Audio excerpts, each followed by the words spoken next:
Hey, happy Friday. Welcome back. Thank you so much for joining me as always.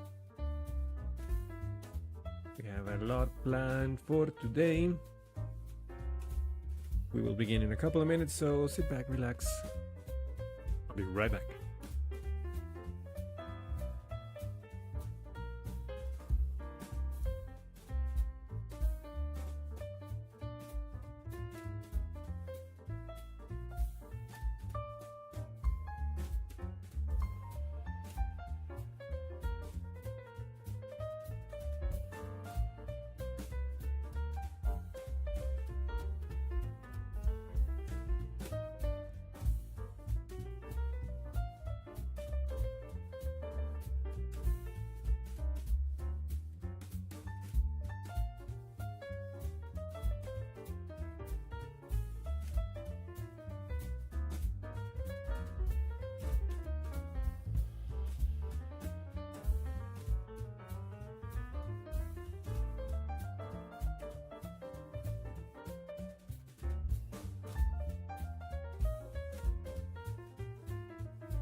All right. Let's get this moving, shall we? Wait, where's the button? Where do you go? Hey, come on. Oh, there you are. And hey, how you doing? Thank you so much for joining me. Happy Friday. Also, Beg from Uzbekistan. Thank you so much for being here. As always, I hope you're having a great day. And I hope you're getting ready for the weekend. I believe if you are there, it's probably weekend for you already.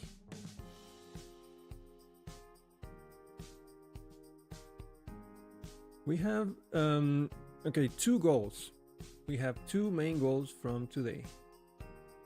Edgar Patron from Cancun, Mexico. Thank you so much for joining me. I hope you're having a great day. Happy Friday to you as well. I'm gonna be real with you. I almost... So before the stream, I was feeling a little tired. So I, around an hour or so, I said, I'm gonna take half an hour. I'm gonna take a small nap, like a power nap, 30 minutes, and then I'll get ready for the stream. I set a timer, as I thought, for 30 minutes so I can wake up. I don't know what happened. Timer never went up. Wake up like 5 minutes before the stream, and it's a miracle that I wake up, to be honest. I almost keep going sleeping. It was a great nap, but geez, almost kept going. So we have two goals for today. My idea is that it's not gonna be too much of code today, maybe a little, but the main goal that I have is to take this application that we are running and take it from local to production. At least have it running on a server, have it deployed, and that explains your bad hair? Yeah, I know. I've had better. How you doing, Oscriptor? How you doing? Thank you so much for being here. I'm just trying to check my face to see if I didn't slip on my phone or anything. Maybe like a big red spot or something.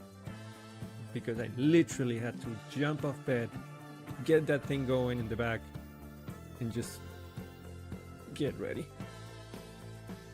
It was a good nap though. Such a good nap. Here's the problem. I don't think I'm gonna be able to sleep tonight because I'm well awake. My body shifted the schedule and now I am gonna be well awake into the night. It's fine. It's Friday.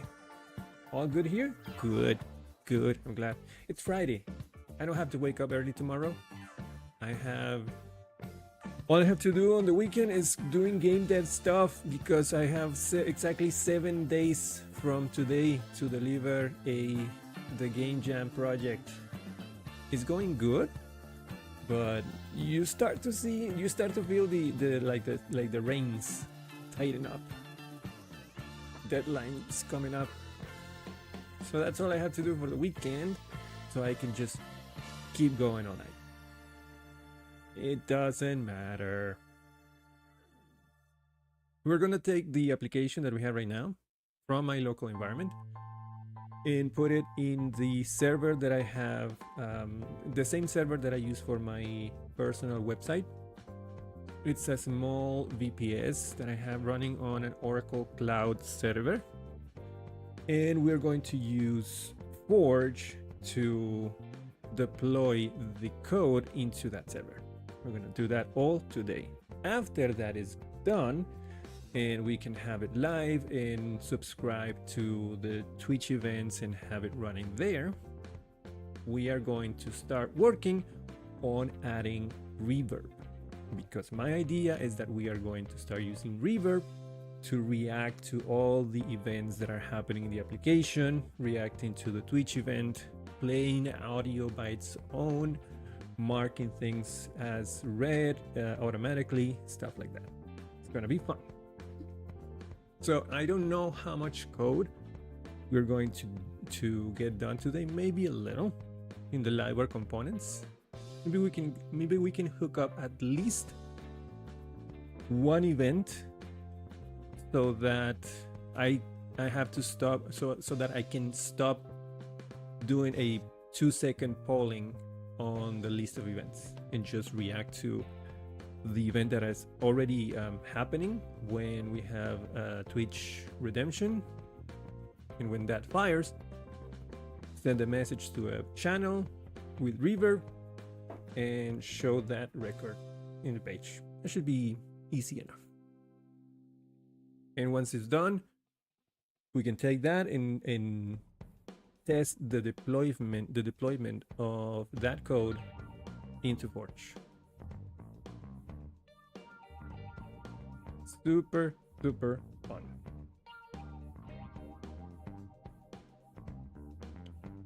Let me see. Let's start with Forge. Actually, hold on.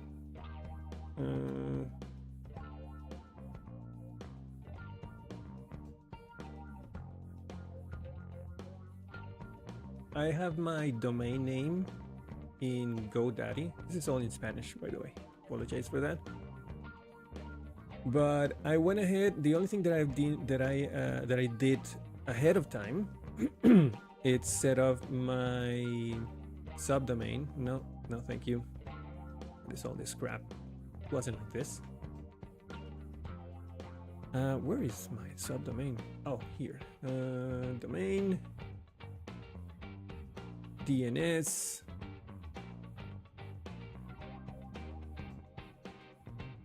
And I created this subdomain called TTS. Oh, ads already. Wow. Okay, we're gonna wait for ads just a bit, and I could continue explaining the DNS part, which is very simple. I just created a subdomain, and I can then use that subdomain on Forge to deploy a GitHub repo into the server.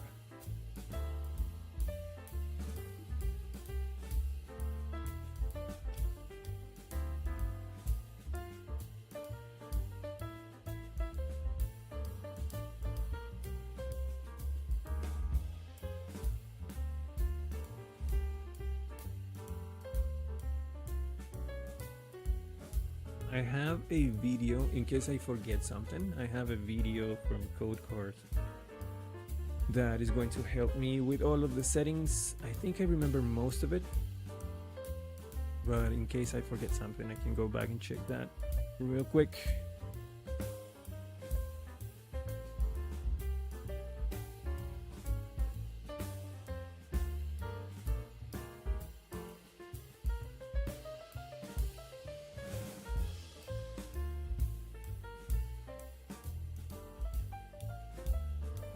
Once we have this live, the advantage is that I can stop using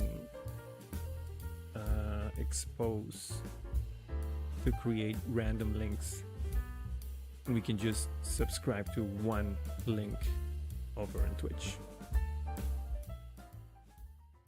And we're back. Okay, so as I was saying before the ads, all I did before we started this live stream, I just went ahead and created this subdomain in GoDaddy, which is the service that I use for my domain name. I already have one domain that I'm paying for, which is my own domain. And all I did was create a new DNS record, a CNAME record called TTS, and I pointed this to I guess all you have to do is select CNAME and then the TTS, and on this side you just have to do @ and that will basically select your main domain name. That's all I did.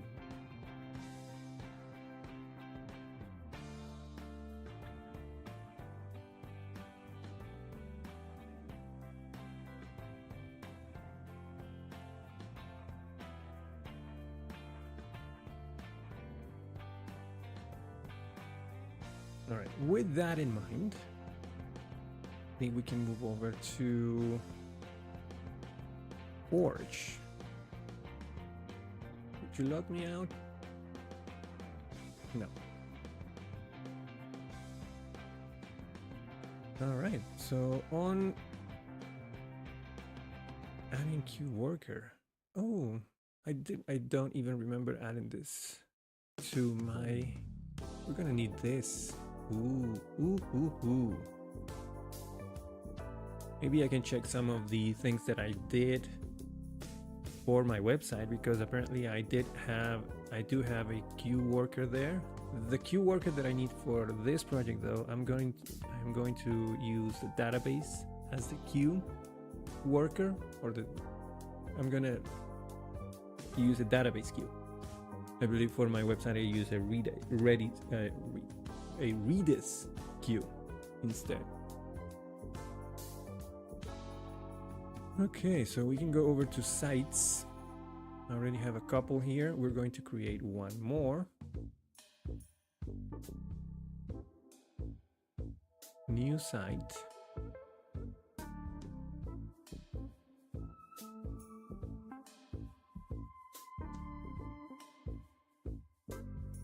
Domain name will be tts dot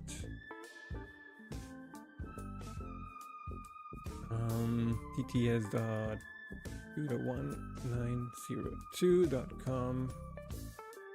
No alias. Public directory will be our root, and we're gonna run with PHP 8.3, which is the latest version supported. Not going to allow wildcard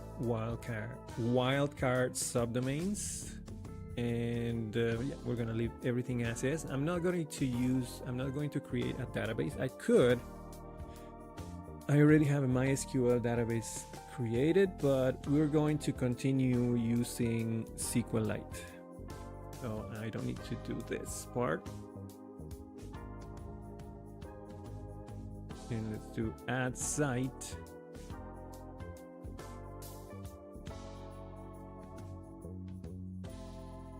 Now we are going to select Git repository and then look for that repository name. I think it's called 1902 and TTS panel, if I'm not mistaken.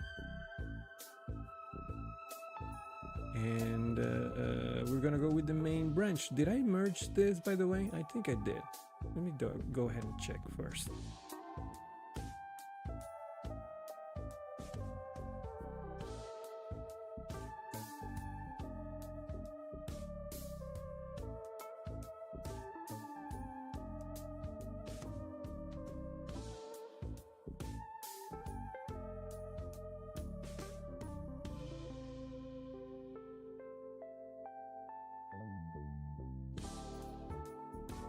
Switch to the main branch, pull everything down.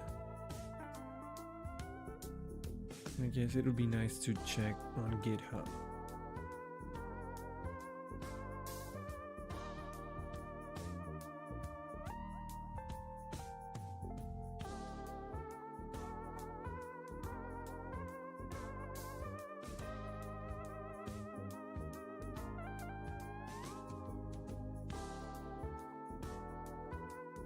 Yeah, we merge it. All right.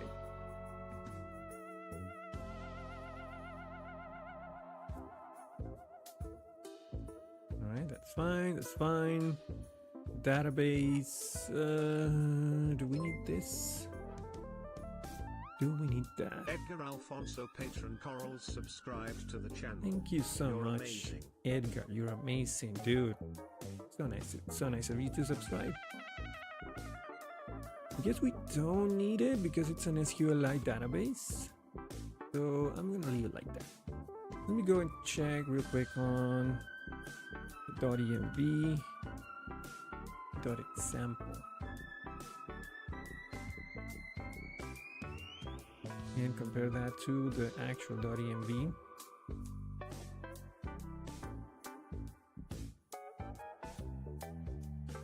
Yes, we can. The thing is, as soon as I deploy this, it's going to take my .env.example file and then copy that over and fill in some of the blanks. So I would rather have this already kind of filled up. This, for example, is going to be bts.209.1902.com, and yes, we are going to have secure socket layers or SSL. Should be the URL. All of this stays the same. 4 server workers, log channel. What am I using for that? Yeah, that's fine. DB connection is going to change, or rather not. It's going to be SQLite. That's fine. Session driver database, broadcast connection log. I'm not sure about that one, but we'll leave it like that for now. Queue connection is going to be database. There's some things for Redis and for Beat. Once it's deployed, hello Saddam, hello, I'm good. Hello C Films, doing great as always. I'm doing great as well. Thank you so much for asking. Welcome in. Once this is deployed, I can easily copy the secret values from OpenAI and from Twitch and just take them over to the production.env. But I think for now, the default .env.example file looks fine. I don't know about the time zone. What time zone do I have here? That's UTC. That's fine.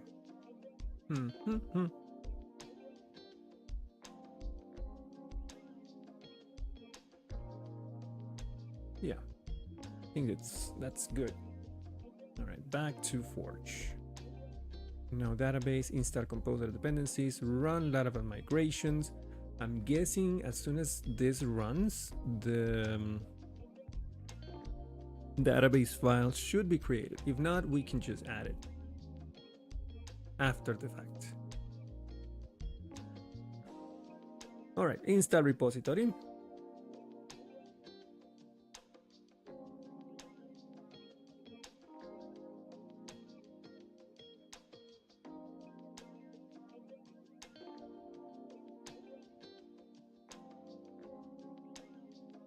All right, that's done. Here's here's something really nice. We can manage the Laravel Reverb service right from Forge. It's not here yet. There is no toggle for it, but as soon as we install it and deploy it, there will be a toggle for Laravel Reverb here, which is absolutely fantastic.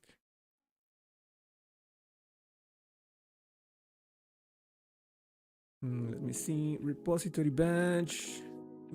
We could have this, you know. I'm gonna add this later to have a shield in our repo. That should be all, right?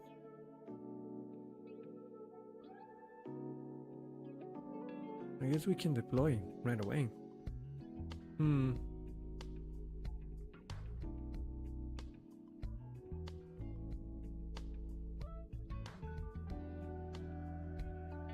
Live deployment output didn't do anything.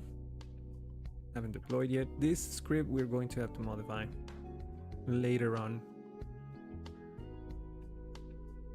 or maybe we can do it right now.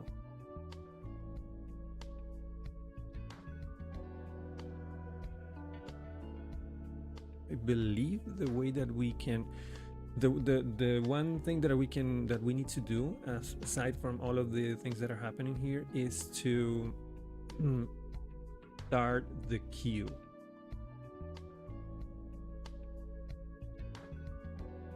Or rather, restart the queue every time we deploy.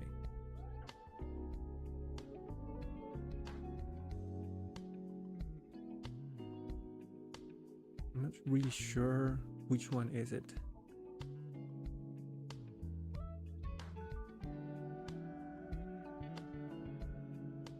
Or actually no, actually there is a queue section here. Yeah, no, I'm gonna manage the queue from here. I can just change the connection here from Redis database, set all the configuration, and then just create a worker for the queue. And Forge will take care of managing that, and even if it crashes or closes, it will restart it. Let me see this. Forge workers are monitored by supervisor and will be restarted if they crash. Workers will automatically start if the server is rebooted. Your deploy script should be updated. Oh, here it is. That's what I remembered. I'm gonna copy this. Head over to deployments and paste that in. And then over on, let me update. Good. And then head over to queue and set this to, I guess, do I really need to set it as database? If the default is Redis, I guess, yeah, because I don't have a Redis service running. So let's just do database like that. Let me double check. Queue connection, database, yes.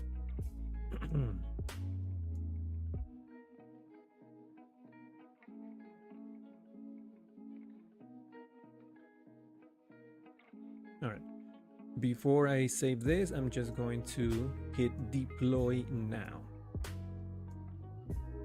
And then take a look at the deployment log. Deployment complete. That was freaking fast.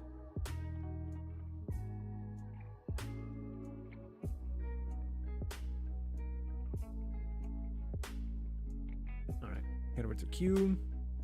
Now we can run this. Oh, we went back to, never mind. Database, queue default,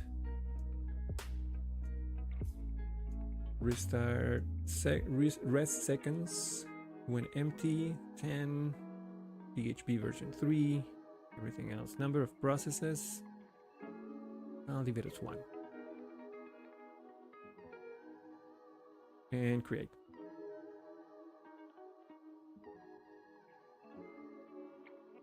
And there it is.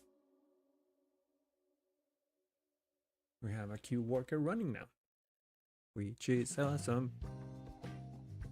Let's go over to SSL real quick. I'm gonna use Let's Encrypt. And for the list of domains, I'm just gonna leave it as PTS without the www. I don't have a CNAME record for www, but just leaving it like this should be enough. Obtain certificate. Installing.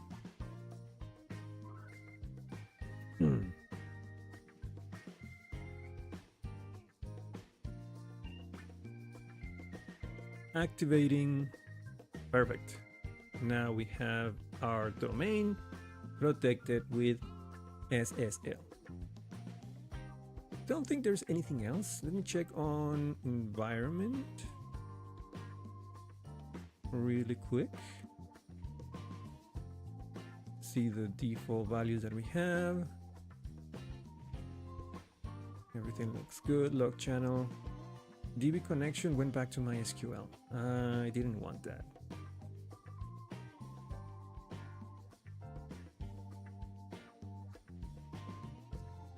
I guess it was the default. Let's set it to...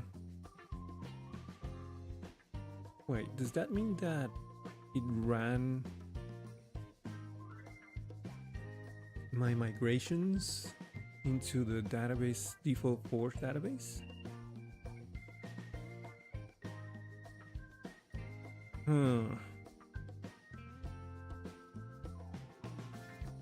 Yes, I'll check later, but for now, let's just make this SQLite. And let's get rid of all of this.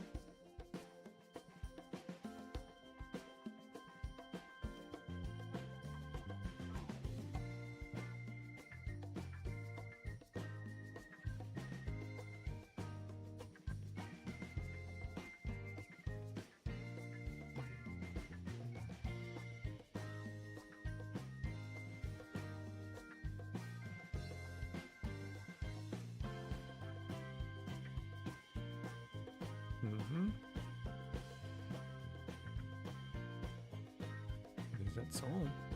Let me save. Do I run PHP artisan config cache after saving? I'm gonna leave it like that for now. Alright, that's saved. What else? I guess I need to create that database file. I doubt it's going to be already in there. So let me go to commands and let's do PHP artisan. No, actually, I can run touch database dot SQLite. That's the file name, right?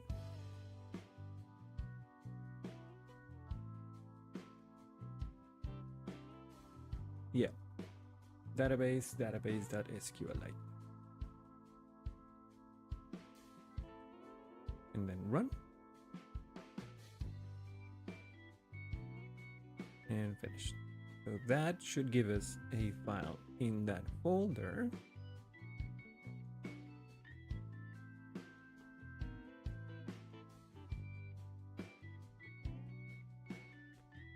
Let me go to deployments again real quick. According to the deployment, we install composer dependencies.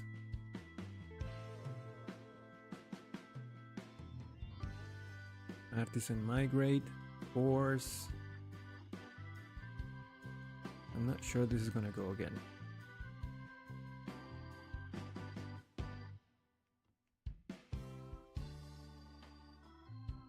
Yes, we can test. Let's deploy again.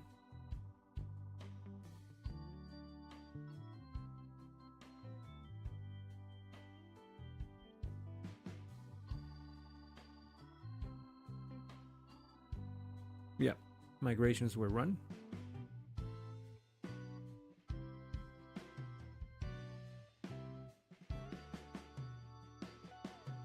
And now I know that those tables were created in the SQL database.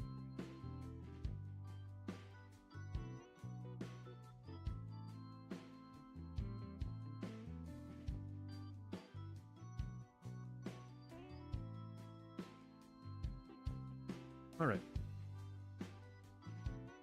Next thing I'm going to do, I'm going to bring over all of the secret keys into my current .env file because I'm going to need those. And for that, I'm going to obscure the screen for just a few minutes. I apologize for that.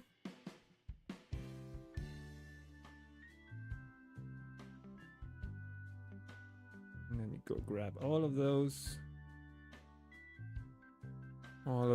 All two of those. I'm gonna copy this to and head over to Forge and put them here. I'm gonna create them way down the line as always, around line 100. Paste. Okay. And then save. And then take this all the way up.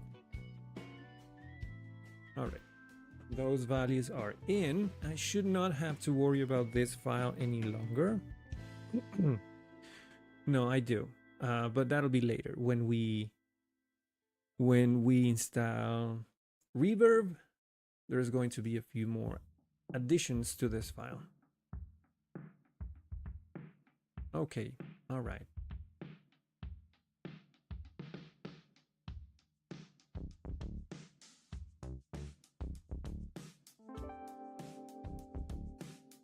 Now the question is, can I access this now?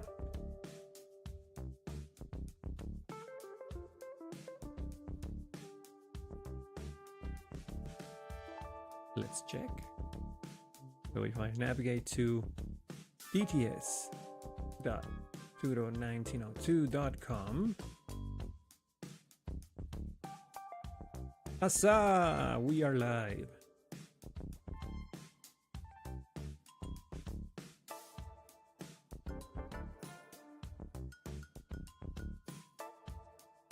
Register one. Ooh, spoke too soon. What happened? Is it a database problem? Probably. Can I check the logs here?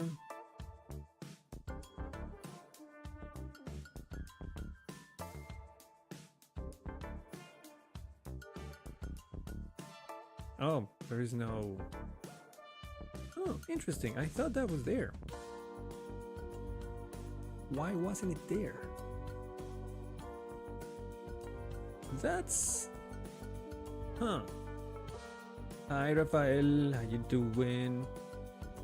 Let's try and run that command one more time. Maybe that was the problem. I did it maybe I didn't do it right.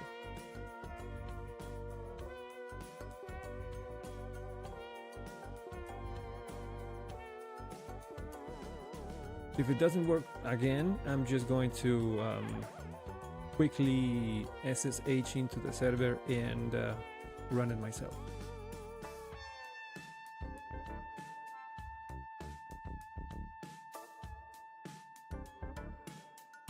Forge allows you to easily create arbitrary commands on your server. All commands are executed from within the site's root directory. Yeah, commands will be executed as the Forge user. May run for 2 minutes before timing out. Okay, cool.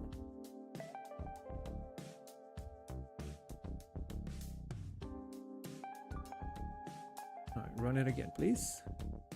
Finished. Go back to the logs. And let's clear the logs. Yes. Clean log file. Let's go again.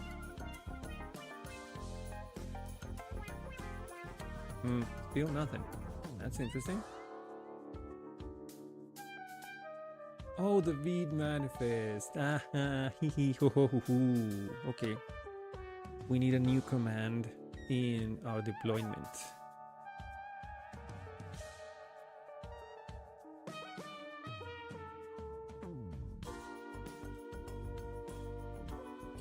We need to run npm install and npm run build, I think.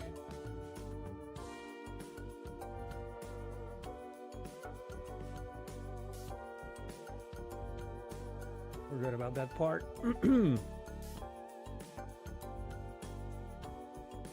How does SQLite compare and contrast to MySQL? Well, if you're asking about performance in a production environment, I think it's pretty much it can withstand a very demanding production environment. Pinkery, for example, runs on MySQL. Sorry, Pinkery.com runs on SQLite, and I'm pretty sure that Nuno trusts SQLite a lot, because even his new SaaS, he's using SQLite. So it is a very easy to use, highly scalable, I think, and very production ready option for your database. I don't know the nitty-gritty aspects of how fast how fast it is compared to MySQL. I'm not a database expert, but I do recommend it a lot, and I've been using it for every single project I create for almost a year or 2 years now.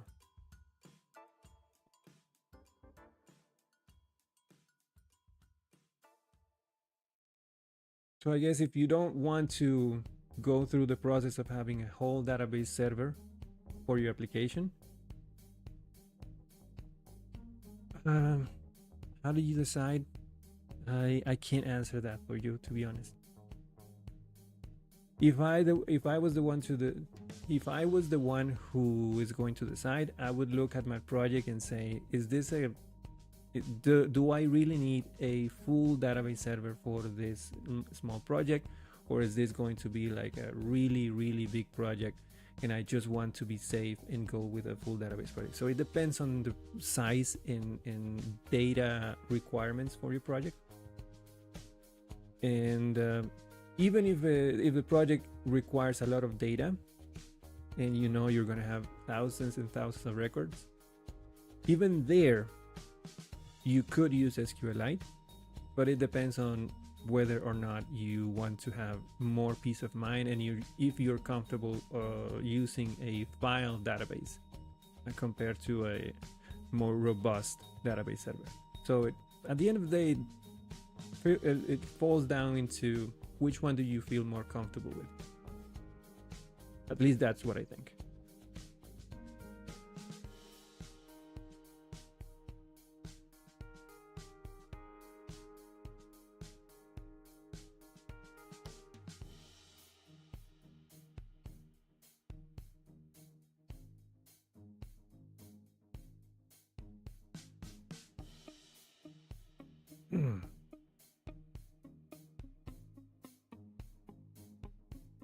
Right.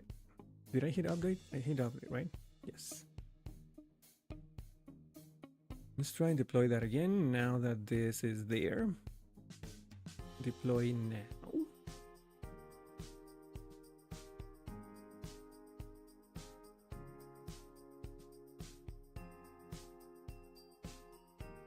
Oh, something happened.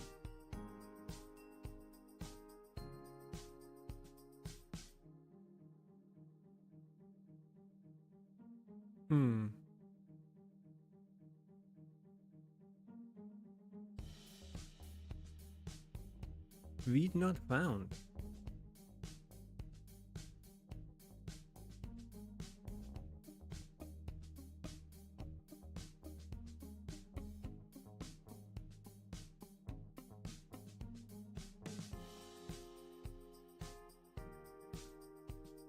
I did npm install. Oh, that might be it. Maybe. Let's check. That shouldn't be the case, though. I don't think that's the case.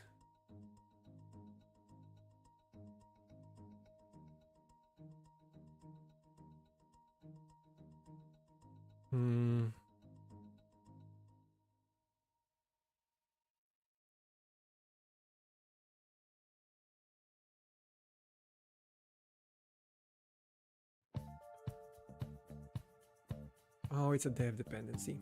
No, it is. Wait.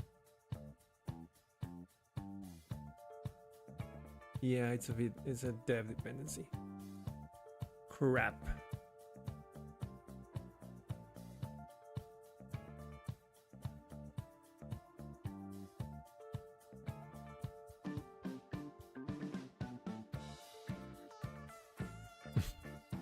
Good for you, man. Now, do I want to build all of the dependencies, all of the client dependencies when I merge, or do I want to build on deploy? That's what I'm trying to figure out. I want to build on deploy because we are going to have reverb and that will require changes, but still, even if I do that, I could just make sure that every time I merge my changes, I also build my Vite dependencies. And then I don't have to worry about npm on the server, but nah. Let's move it to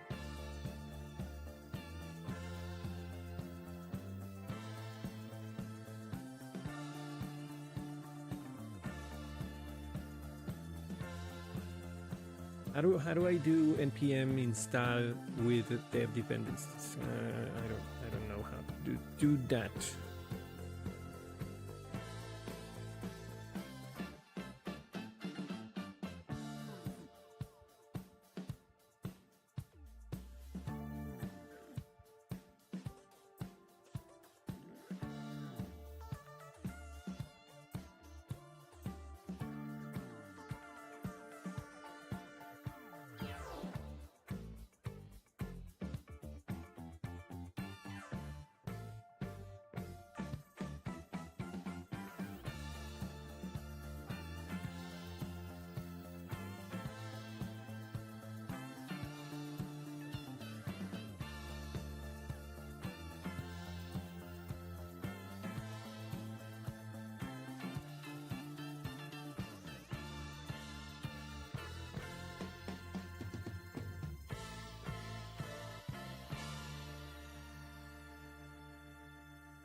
Is this gonna work? Include dev.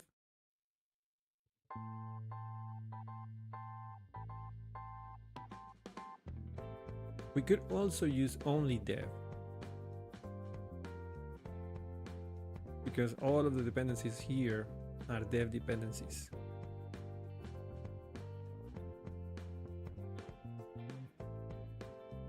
Let's try that one.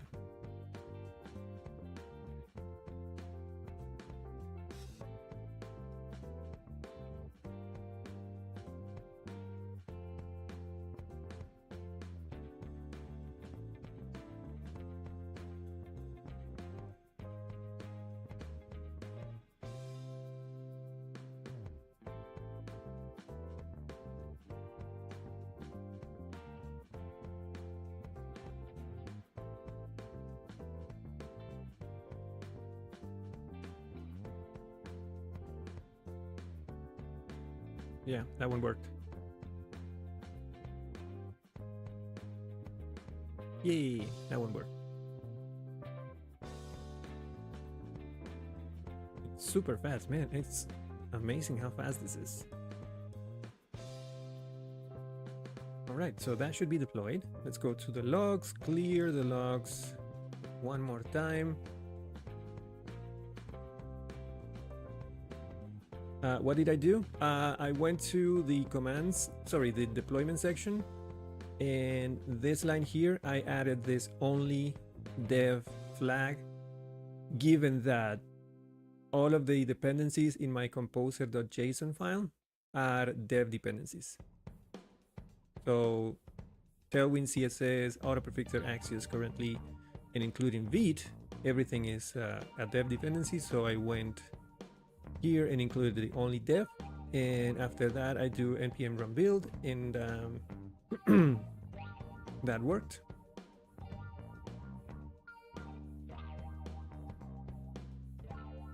Let's clear the logs. Yes, yes, yes, yes. Hey! All right.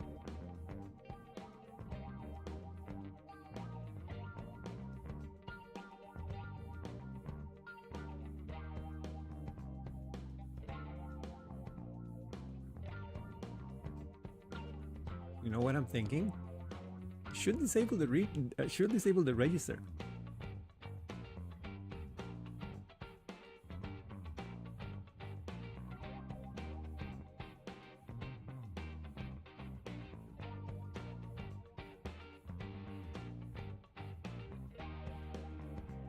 I mean, what could happen?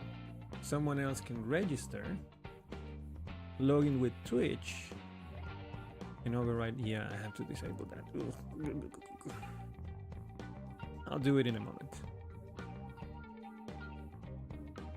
I guess I have to use a real email right now, so.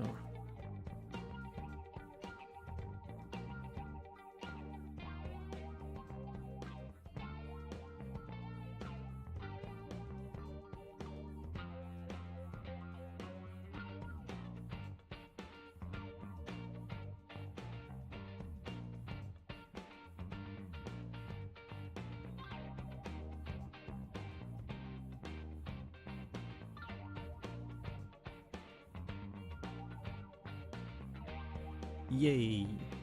Yeah, save that. All right, now that it's in, let me go and disable the register route real quick. I don't want that in.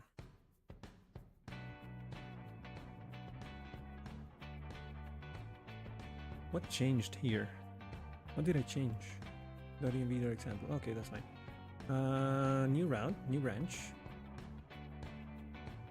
New branch from main, thank you. And disable register route.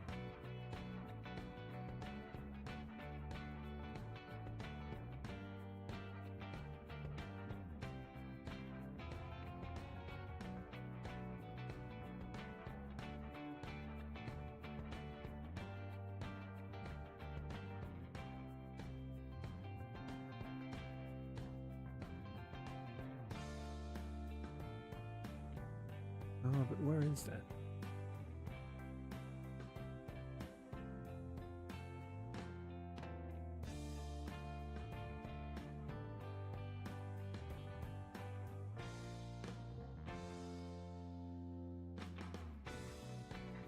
That's the chat stream thing.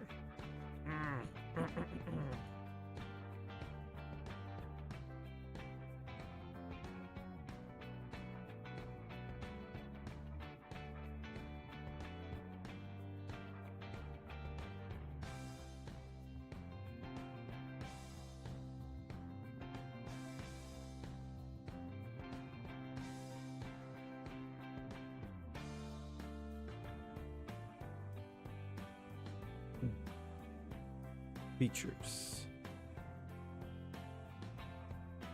Oh, wait.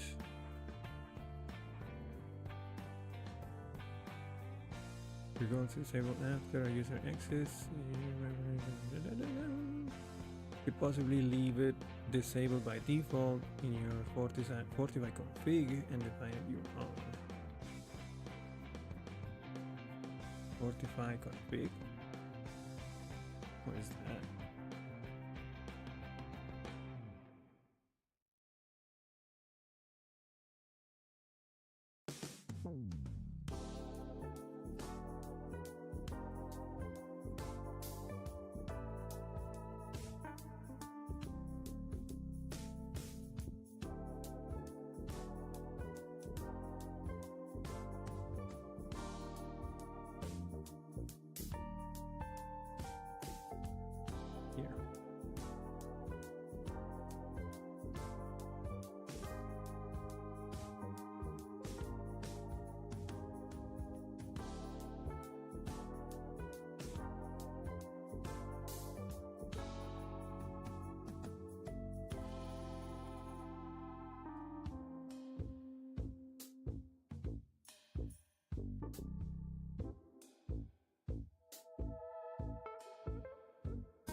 All right, that's in. Let's go back to Forge and deploy.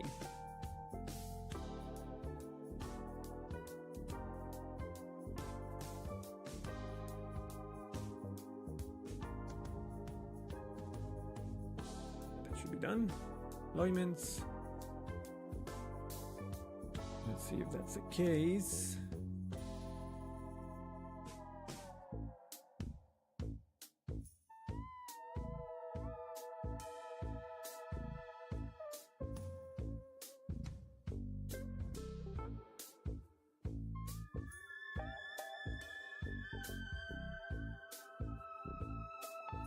Did any of you register? Be honest. Did you register when I was doing this?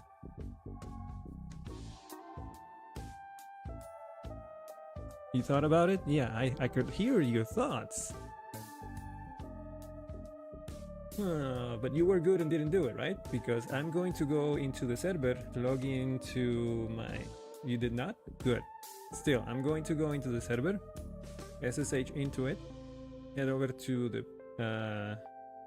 project folder, and run PHP Artisan Tinker and check that table.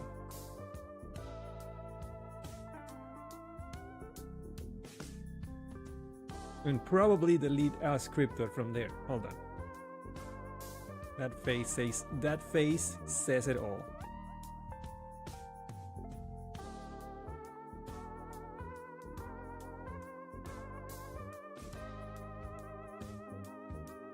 You didn't think I would check? You think I wouldn't check? Please. Where is this? It's in Home, Forge, PTS, over there.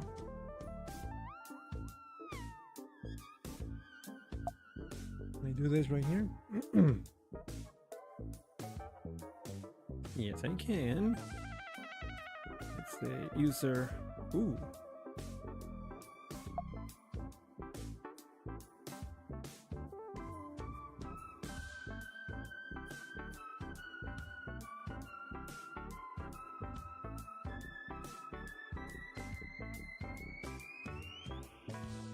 Okay, you all behaved. I'm proud of you.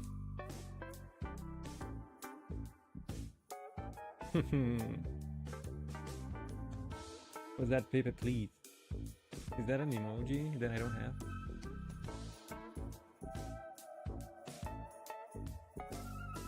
I'm proud of you. I would have done it. Not gonna lie. But you are obviously better than me. Yeah, 7 TV emote. I don't have it. I love Pepe emotes.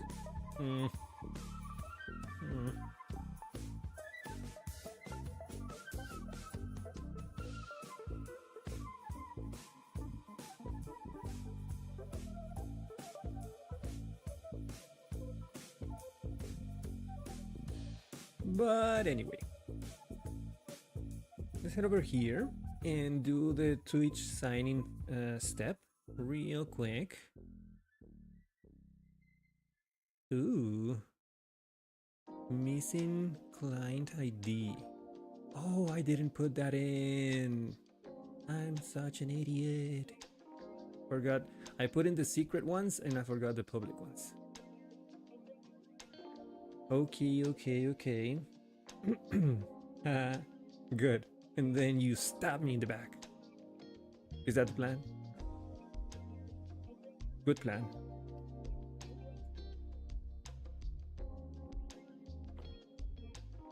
I've recently heard about Art Browser while on Laracas. What's its purpose? I usually just use Chrome. To be honest, the only reason I started using it was out of curiosity. It's basically another Chromium browser, but there are a few things that I really liked that I don't think Chrome has, and it's the fact that you can, first of all, it's really clean. you don't have the browser, the URL, all of the buttons up here. So it's really just about the web page. And also what I liked about it is that I can organize my spaces into, for example, this is the regular one. I had one, used to use this one for projects. Don't use it anymore, to be honest. And I have one for work, and I have all of my tabs, all of my work tabs here just pinned. So I can have spaces. That was the one thing that I really liked about it, to have different spaces and have a bunch of default tabs over here. You have the URL link over here too. I kind of like the design. It's not that it's better than Chrome, but I will say Chrome is kind of memory hungry at times, so I don't use it much nowadays. But it's basically just another Chromium browser. Yeah.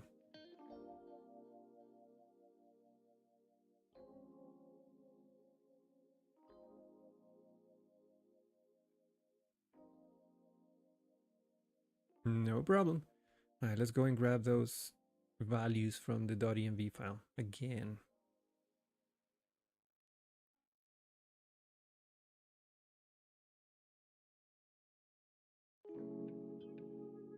Close all of this.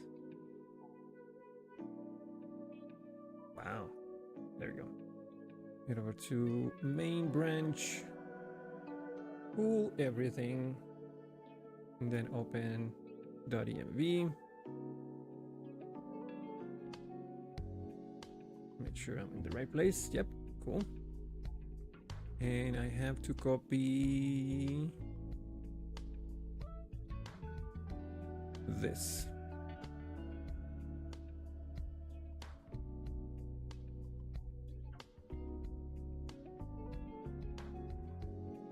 Copy this, head over to Forge, environment.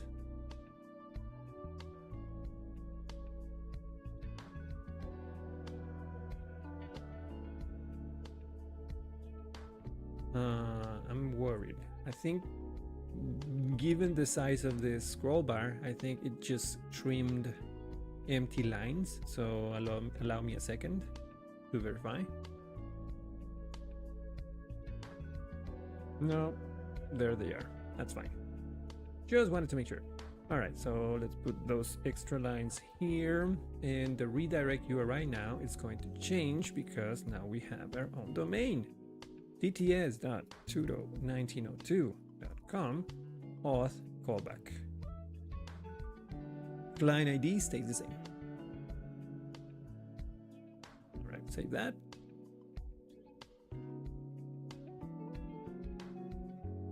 Back to here. It should work now, I guess. Let's try. Twitch sign in. You're about to leave Twitch. Twitch has, yeah, sure, no problem. Oh, what's this?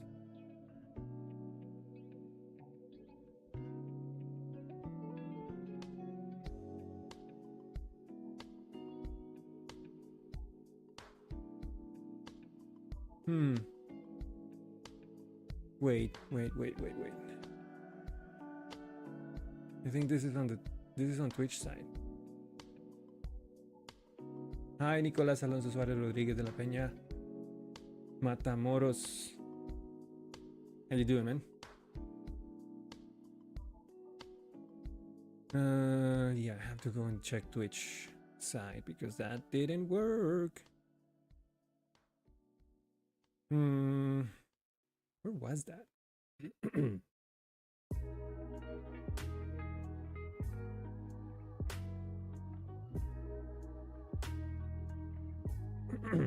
Sorry. Water.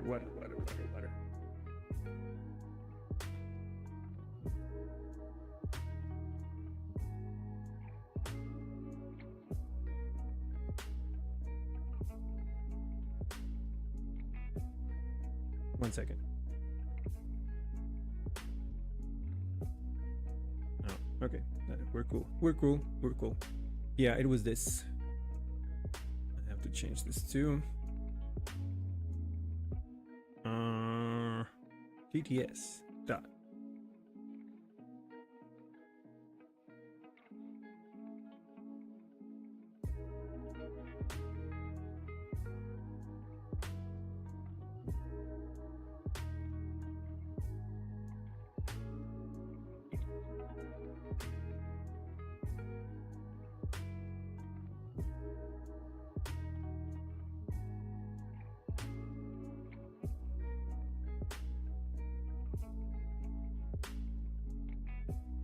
I just have to save here.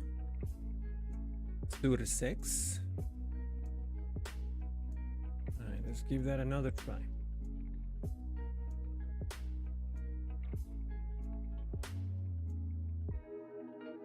There you go. All right, then the last step would be to subscribe.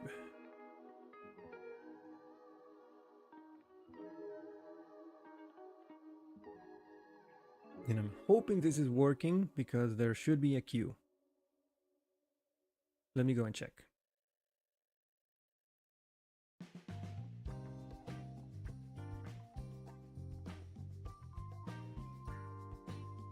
Yeah, supposed to be there.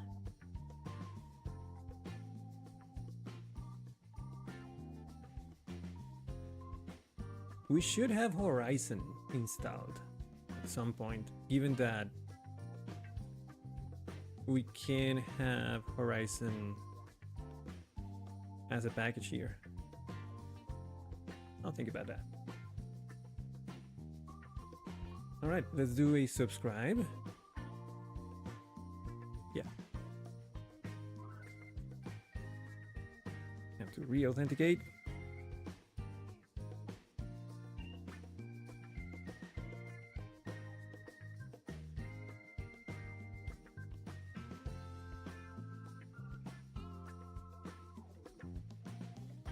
Dang it. To the logs.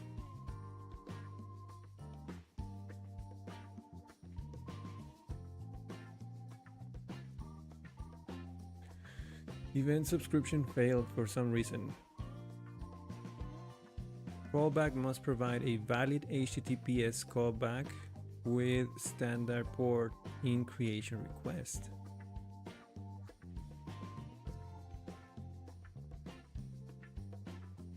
Really?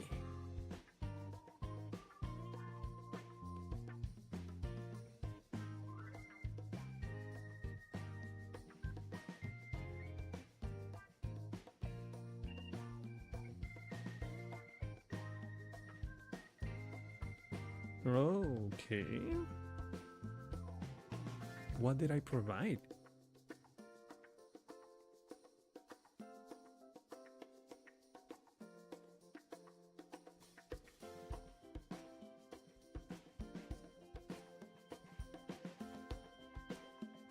Which event subscription form, line 66? Let me go and check that real quick.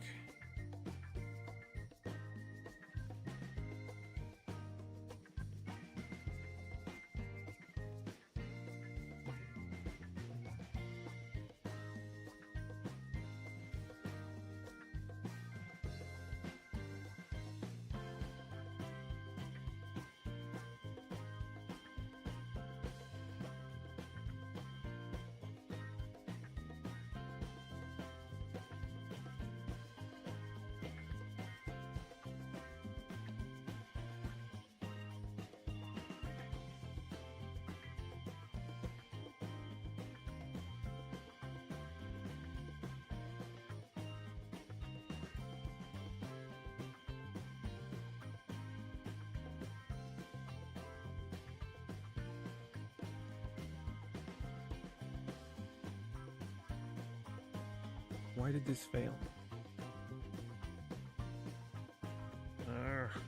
Hate that.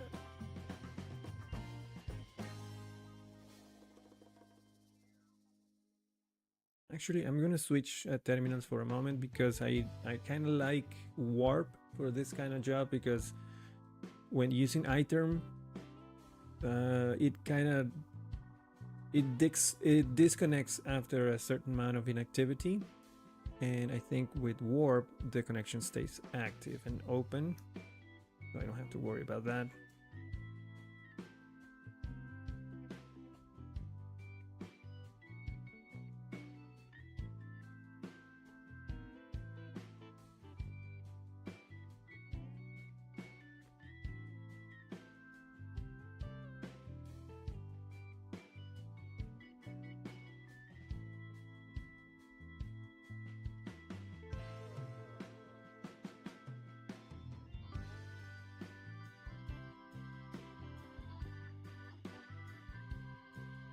What is my day job?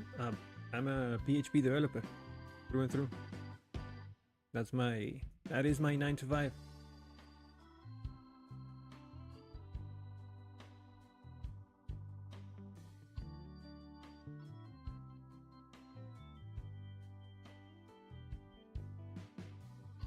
I work for a company. Yeah, it's a small company located in the US. So I work as a contractor remotely.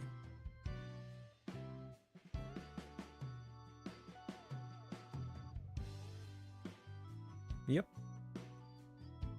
Working from home. Can you imagine it, right? Who would have thought? Who knows? Maybe I was I don't know, a lawyer. Lawyer by day, PHP developer by night. Let's see. Let's run this. What do I get when I run config app URL?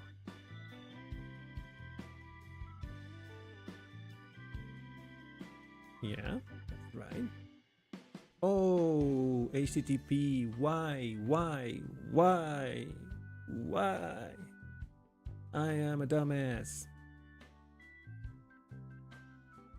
I'm a custom theme plugin WordPress dev, but trying to up our game with Laravel for bigger clients. Good for you. WordPress is really good for...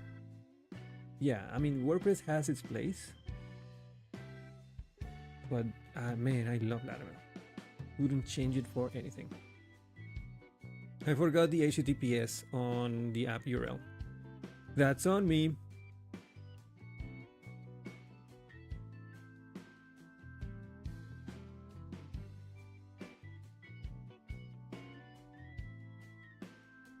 Actually, I'm going to change it here too. No, I'm going to leave this one. I think it's the example one that I need to change. One sec.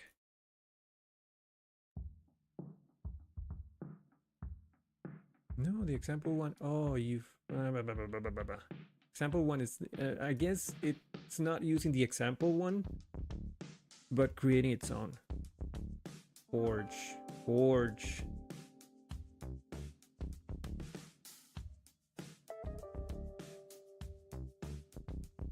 I don't use Octane. It is recommended, yes, for like super speeds, but I'm not using it. I don't know if there is anything better though. I guess I'm not. That's more of on the deployment and the server side. I'm not very proficient on that side of the story. You're using an Octane and a reverse proxy for SSL. That's cool, actually. Very cool. I bet your services are like hyperspeed. Environment. Here we go. There it is. Grr. A grr.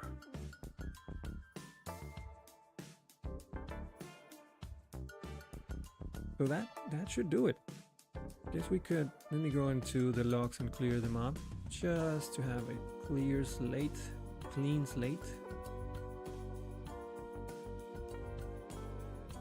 All right.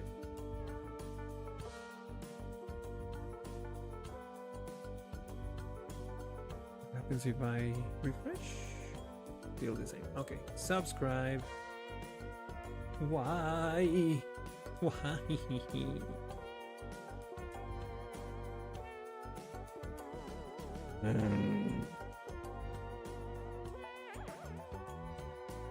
What do you mean? Oh, did I not save? Oh my god, I'm an idiot. Oh my god. I didn't save. Ugh.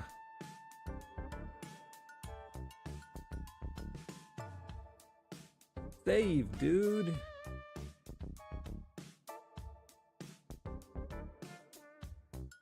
Logs. Already cleaned. Okay.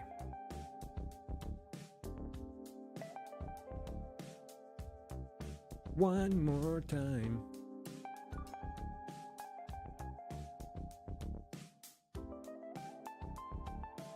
Let's watch it change. Event subscription need to be verified first. Come on, change. You're polling. I know you're polling.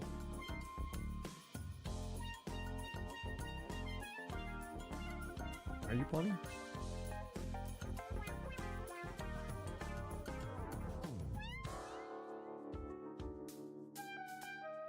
Oh, you piece of crap, you're not polling.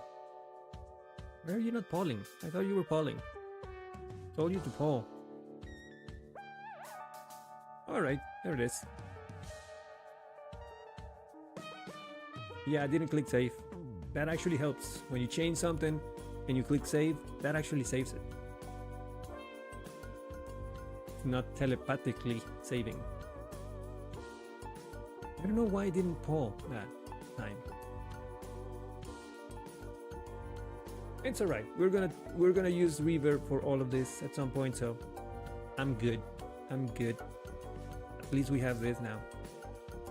Which means the queue is working, the callback succeeded, we have everything in place. Let's go ahead and check. Events. The queue is clean. Anyone want to give it a try? Just if you have channel points, you go down to the last one called, where is it? Yeah, it's worth 50 channel points, TTS panel reward. Go ahead and give it a try. Not the one that says monster. That's a different one. It's the one that is worth 50 channel points called TTS panel reward. You wanna have a TTS message sent to me? Now is your chance. Keep it family friendly.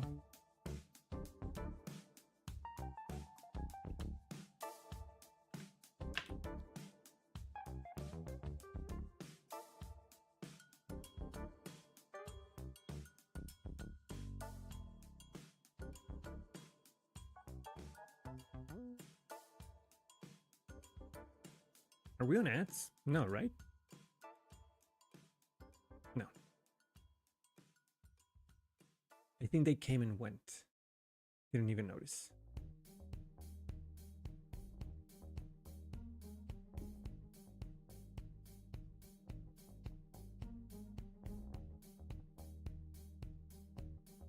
What, nobody?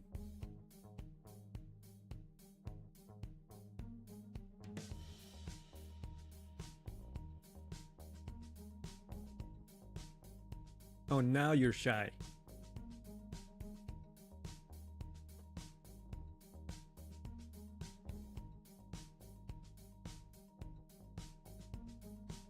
Fine, I'll do it myself.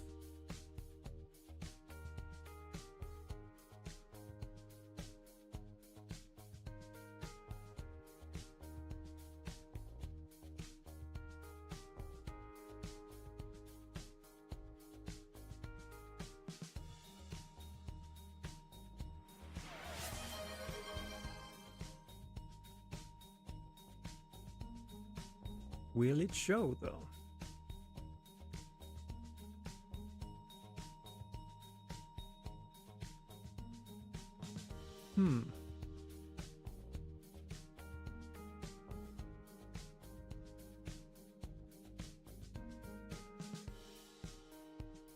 It didn't show. Are you not polling? Really? Is that what's happening? You're not polling. Why? Oh, I'm filtering. It is polling. Something didn't go as planned. I wonder what.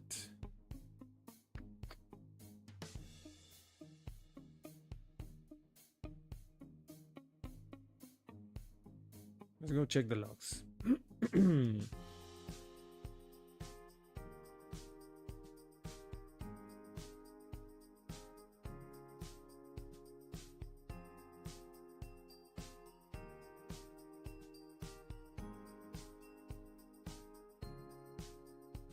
No, it actually worked. Or at least there is no errors on the logs. What happened?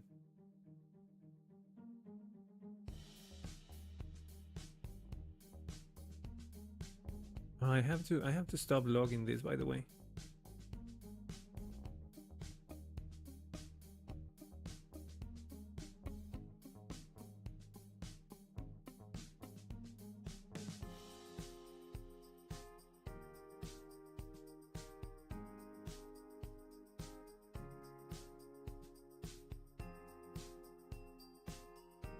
No log file on the queue.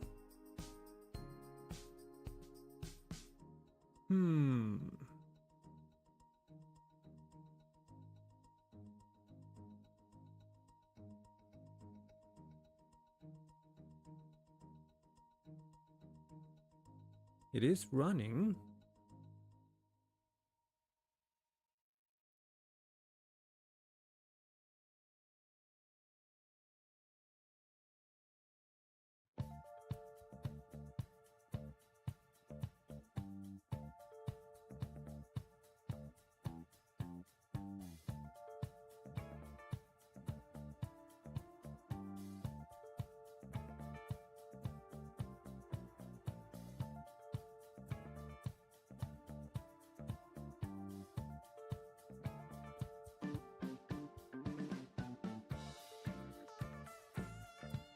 What do you mean not found?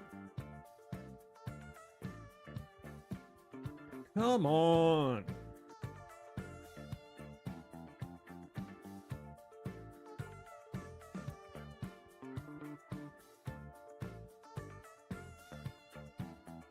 Of course. Of course.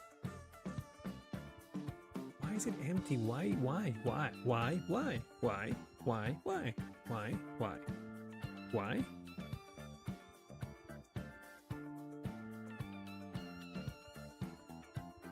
Hello, Harold. How you doing? Thank you so much for joining me. You're doing good with your Spanish, I see.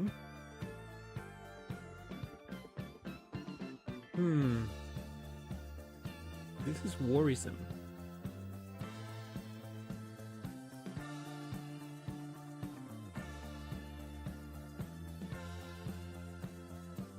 By the way, where is that log.info line?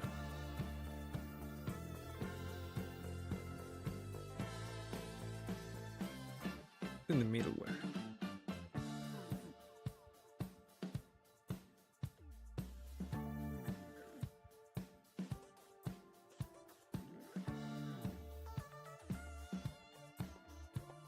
I don't get it.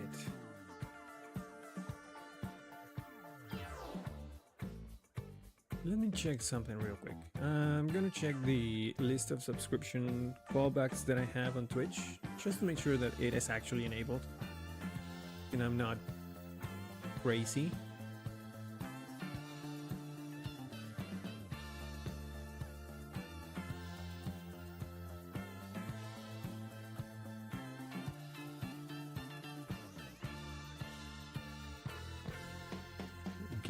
Get an access token and then get me the list of subscriptions like that.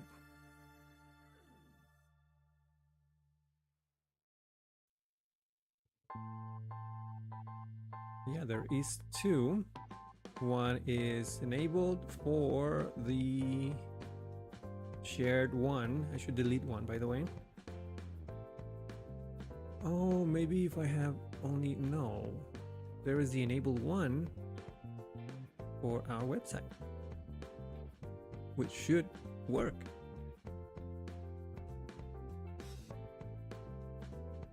And it did work. The middleware passed.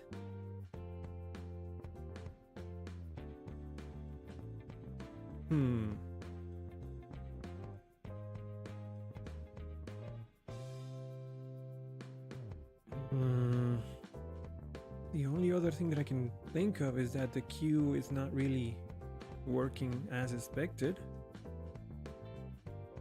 How can I check that?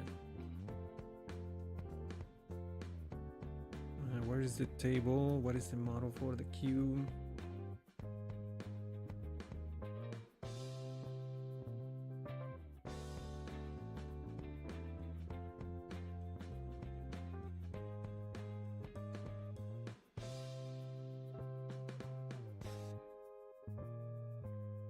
It's the jobs table.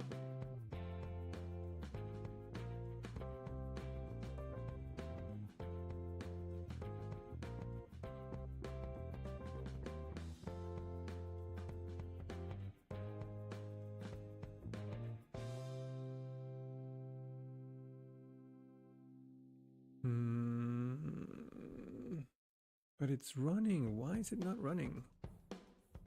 Why are you not running?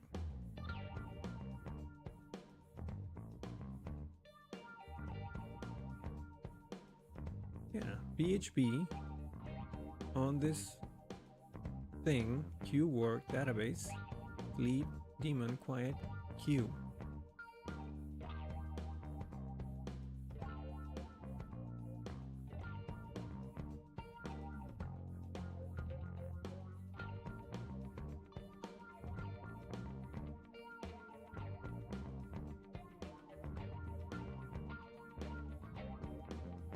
Am I not restarting the queue? Is that what's happening? Let's restart this.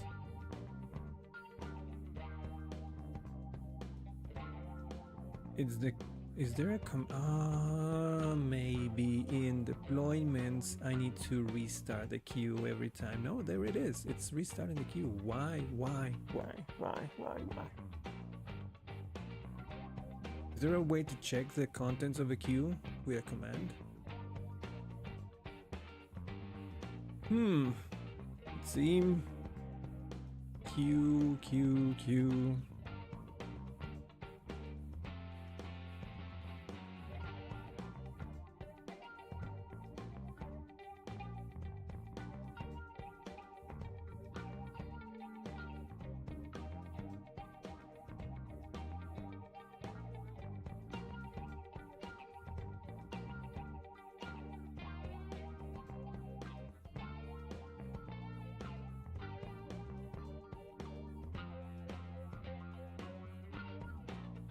If your queue receives a sudden influx of jobs, it could be to get started. You should schedule the queue monitor. No, that's not what I want to do.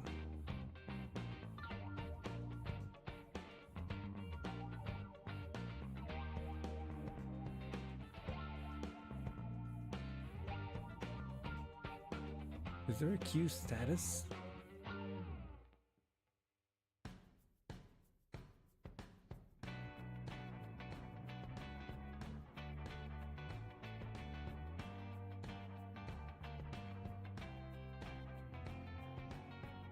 Nope.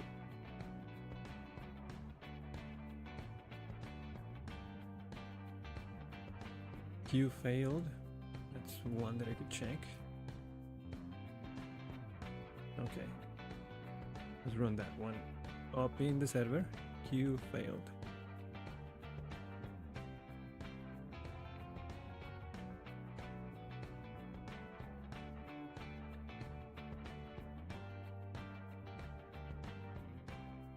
There were no failed jobs.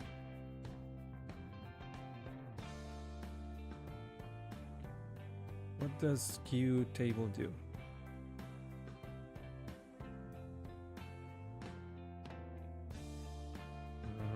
Creates a migration.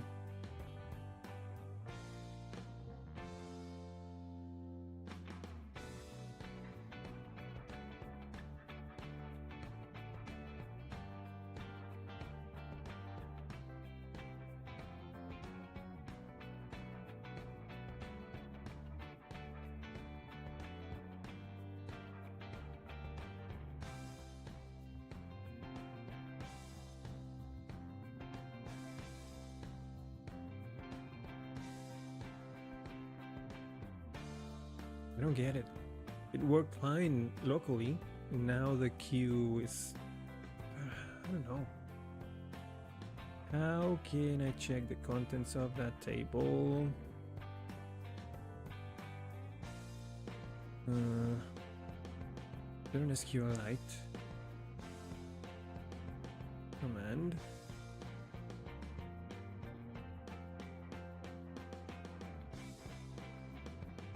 Let's try that.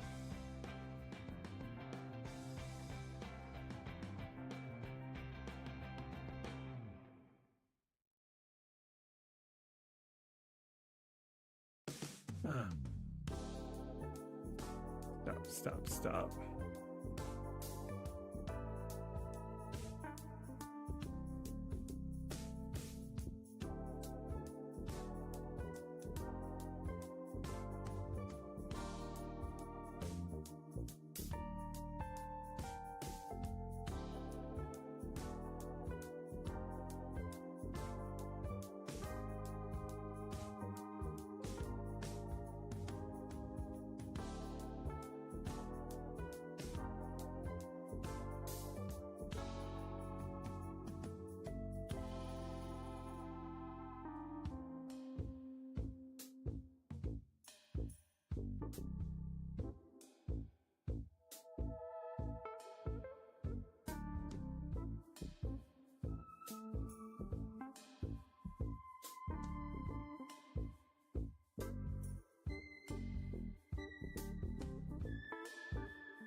Seems to have line, but I can't tell if it's failed or not.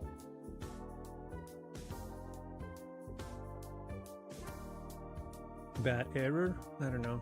I don't even know if there's an error.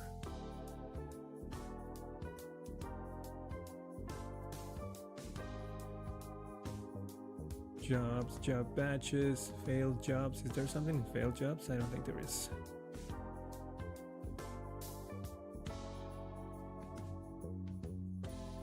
No, there's nothing there.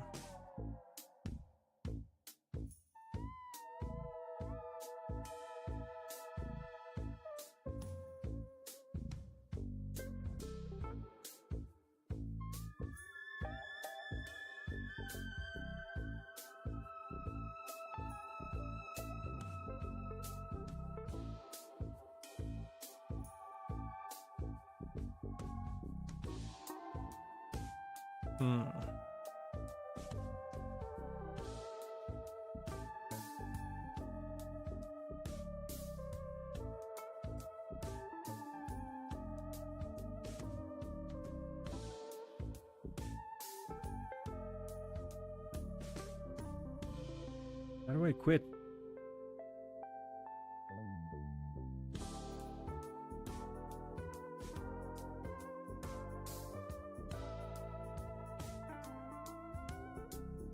How do I quit?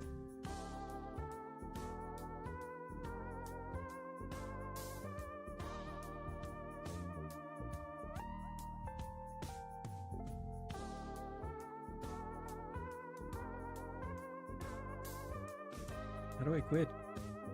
Oh my god. There.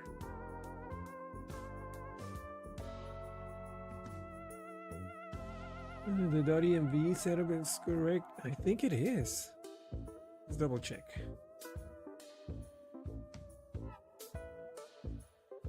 Environment.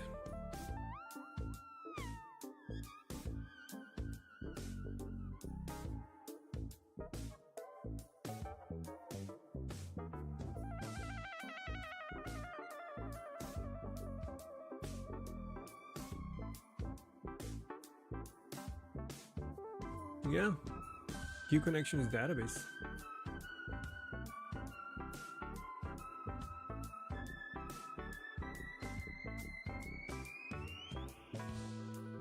Same thing that I have locally.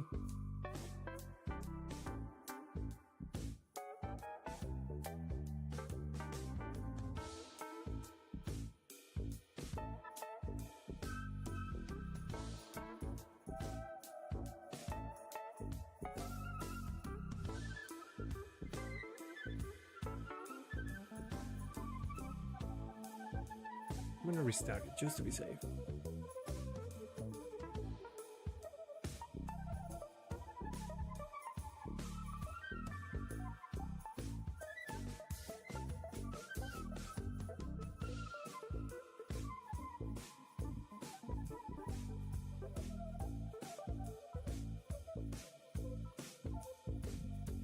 If this one doesn't work, what I can do to actually see if something is happening is I can remove this queue worker from here and manually go into the server and run the queue worker myself so that I can see all the jobs that are running and see if there is something wrong there.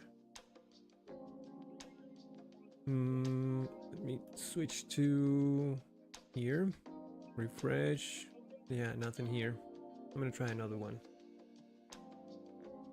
Let's try another event.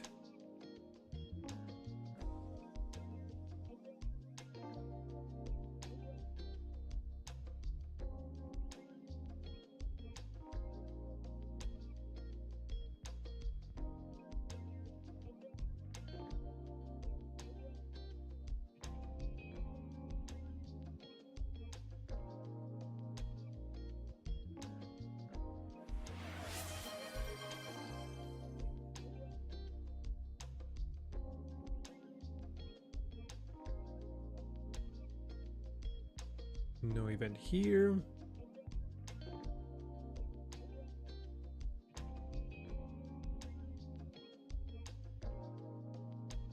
Nothing in the logs. The queue log.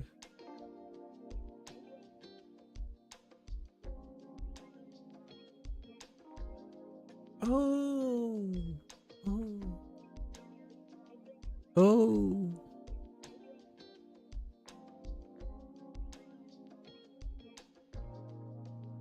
I guess that would do it, right?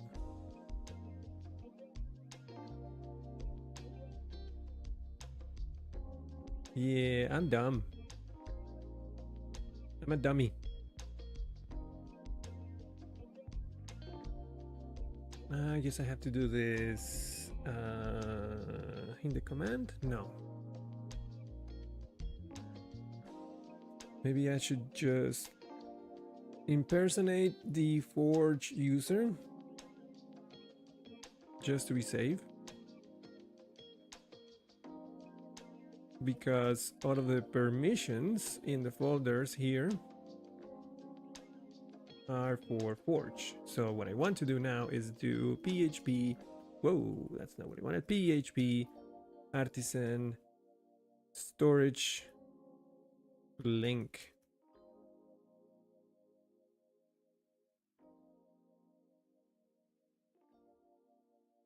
How much do you want to bet that it's working right now? Are you still on this, Harold? All right, I'm gonna say it one more time. I am not going to speak Spanish just because you want me to.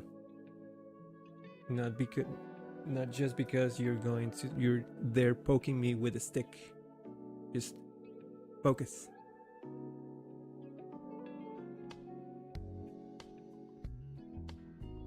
All right. So yeah, it was basically failing because of the missing storage. So I couldn't create the file for the TTS. Should have checked this. How did I not see this? Clear this. Clear. And let's try it one more time. At some point, I'm gonna have to think about cleaning up after all of those files, but that's a future me problem. All right, let's exit out of here. And let's give it another try. But just to be perfectly, no, that's fine. Let's just give it another try. We have 1 minute before ads.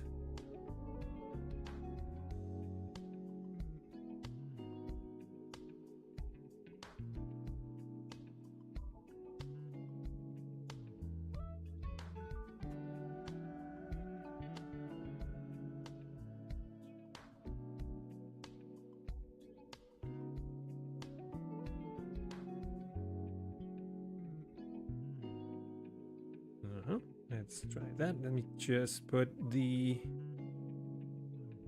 page in front and let's do this.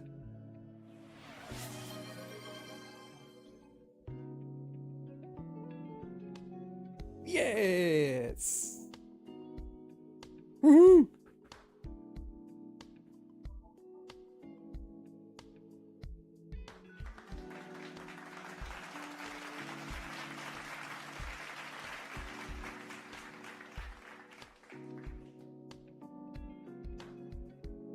Okay, this is the good one. I promise. All right, now you can kick it. Do I know about Docker? A little. I used to use what was the Docker image for Laravel? Laravel Sail, was it? Yeah, I used Laravel Sail for a while, and then I switched to Laravel Hard.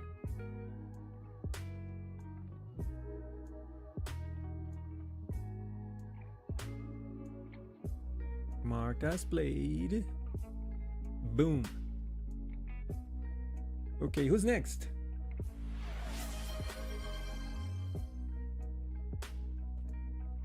Come on, show it.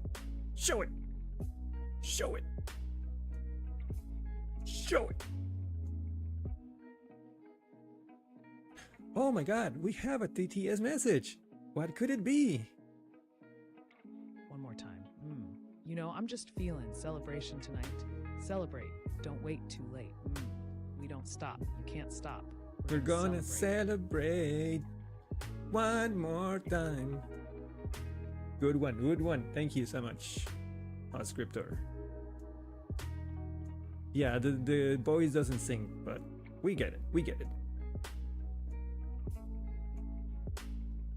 All right. So that's good. We have ads. Just in time. Just in time. No, that's not how it goes.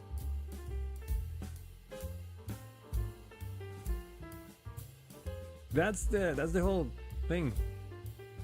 We all go through that. Oh, I'm a dumbass. Oh, I'm a genius. Oh, I'm a dumbass. I'm a genius. That's the life of a developer.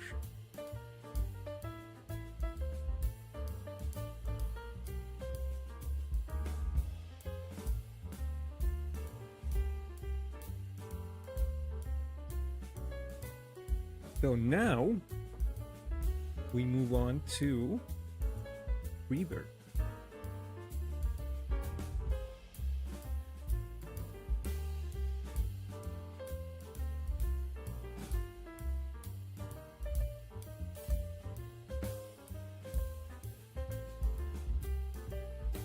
We can use reverb now. Well, first of all, I'm going to create a new branch and I'm going to install two things. Horizon. No. Don't get ahead of yourself. Let's just install reverb, configure it, and try to show or refresh the list of messages just using reverb. Answer over. Okay. And we're back.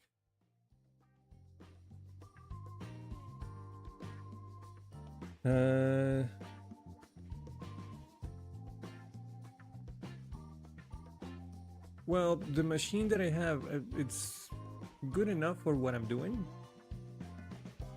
but I don't know what you mean by other machine. it's just a Ubuntu server, like a very small VPS that I have running. Nothing too crazy. Have you looked at the price? I haven't. Sorry about that. Like I said, I've been, work has been crazy. As soon as I get out of work, I jump into game dev stuff because I have a deadline in 7 days. So for the next 7 days, I'm gonna be a little bit jammed, but I will look at it eventually. Can you do me a favor and head over to the Discord server if you can, and put it either in the stream chat channel or in general somewhere, so I don't lose it, and that way you can post the link there and I can reference it later.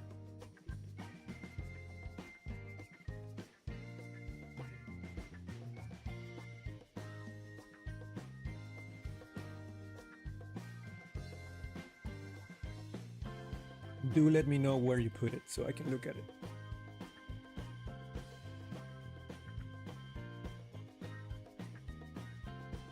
All right, it's reverb time.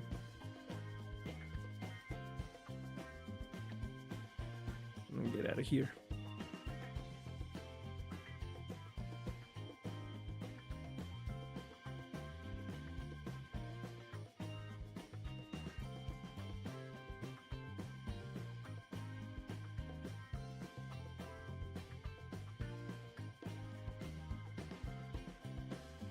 And as always, let's follow the Discord link. I think there is a command. Is there no command for you here? Let me check.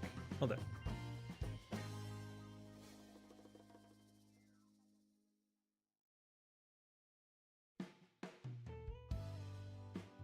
Apparently not. Hold on. I'm gonna do it in Twitch. I know Twitch does have it. And I'm gonna take that link and put it here.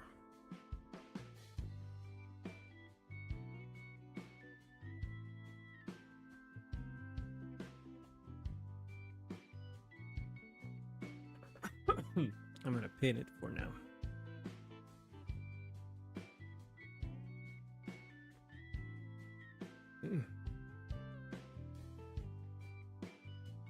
Let's follow the official documentation for Laravel Reverb. I'll reinstall this. Digging deeper. No, it's in packages, I guess.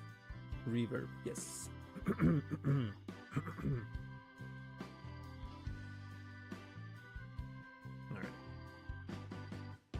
Let me just, before we do anything, create a new branch. Just refresh this one. Create new branch.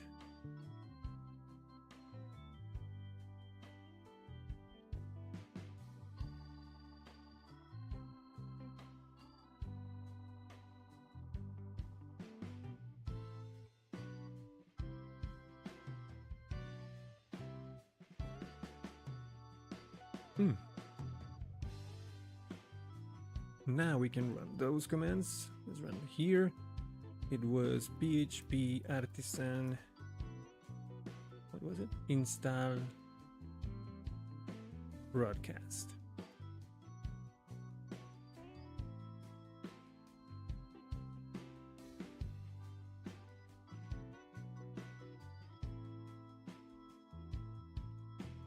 Right, that is going. Let's look at the configuration behind the scenes. Install broadcasting artisan command will run the reverb install command, which will install reverb with a sensible set of default configuration options. If you would like to make any configuration changes, you may do so by updating reverb's environment variables or by updating config reverb.php configuration file. Application credentials. In order to establish a connection to Reverb, a set of Reverb application credentials must be exchanged between the client and the server. These credentials are configured on the server and are used to verify the request from the client. You may define these credentials using the following environment variables: API ID, API key, and API secret. I have to create this one secretly.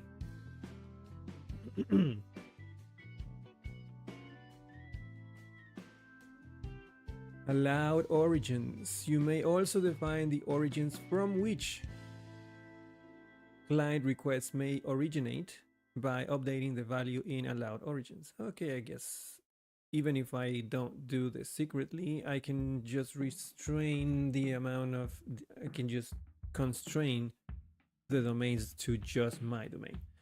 Although domain spoofing is a thing. Never mind. Allowed origins, additional applications. Typically, Reverb provides a WebSocket server for the application in which it is installed. However, it is possible to serve more than one application using a single Reverb installation. I don't care. I just have one application. SSL, in most cases, secure WebSocket connections are handled by the upstream web server.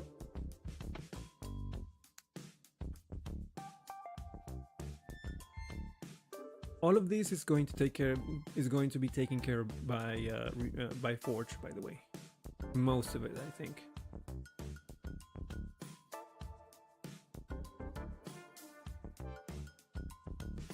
Or my mental. I don't know how this is going to contribute to your mental. I'm sorry.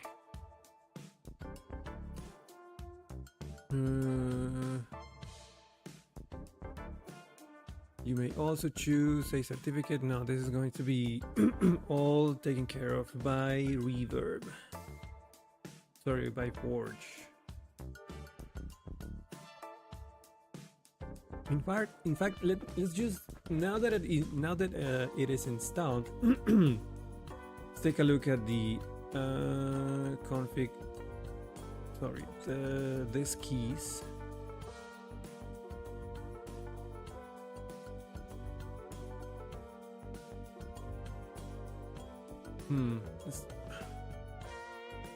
Let's try something. I am going to, now that, oh, hold on. Would you like to install and build the node dependencies required for broadcasting? Yes, please. What I'm thinking of doing is, now that that Laravel Reverb is installed as a package, we can just deploy this and then go to Forge, and hopefully Forge will detect that Reverb is installed, and then we can just toggle Reverb on. And I'm thinking that should be enough for Forge to do all the configurations. Maybe we'll have to add additional steps, but let's see how it goes.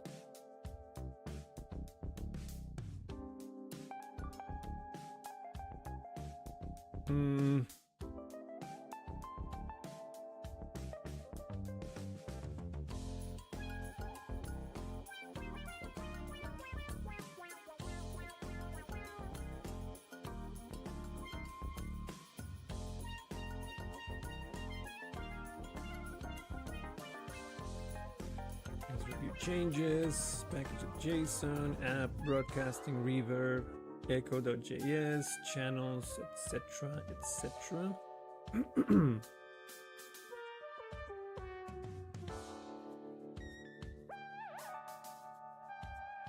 All right, let's just deploy all of this.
Right, back to Forge, not like that.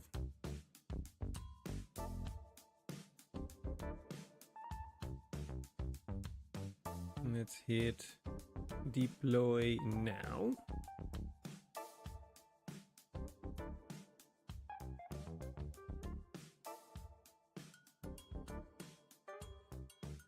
Uh-oh. What happened?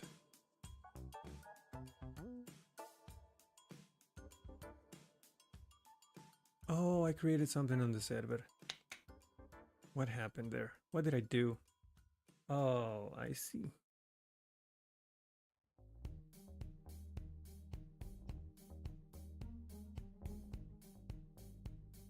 Is it because I'm not... What? Well, okay, hold on. Let's go and check.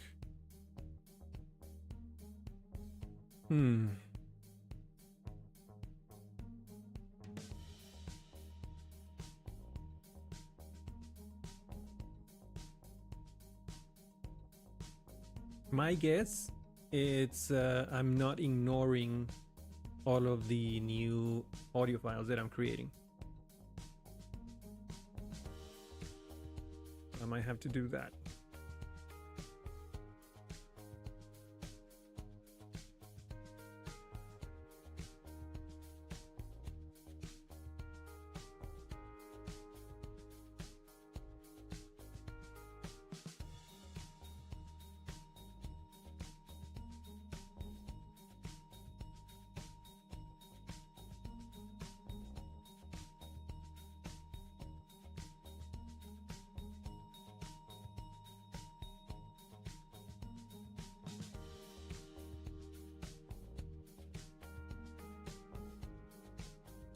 Package.lock.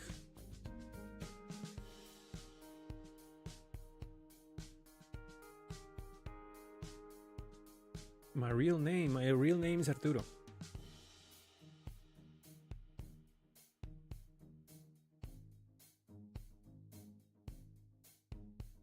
When did this got modified? Huh. Well, I guess I can just clean that. To discard the changes, you can run git reset hard and git clean df within your site's directory.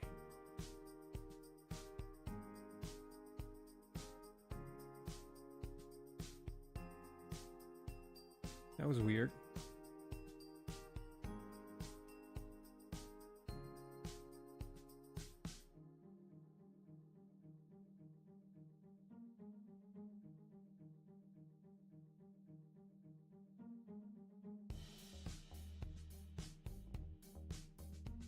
All right.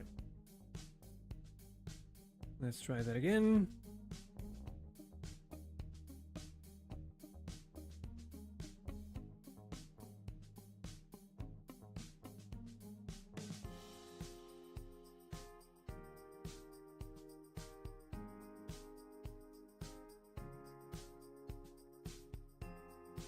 Oh, come on.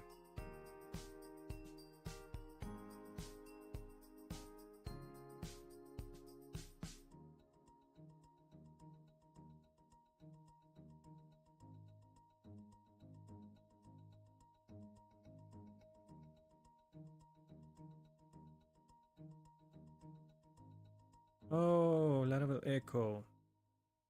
How much do you want to bet that's not only in dev?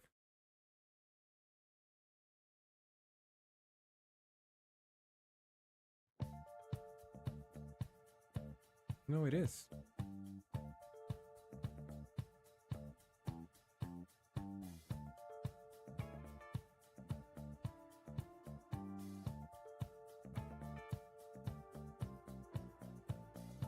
Unable to resolve import Laravel Echo from jsecho.js.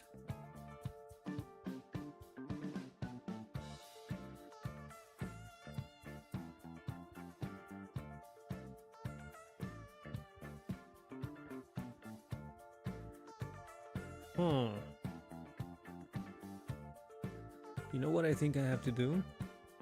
Is just build everything before I push. Like this.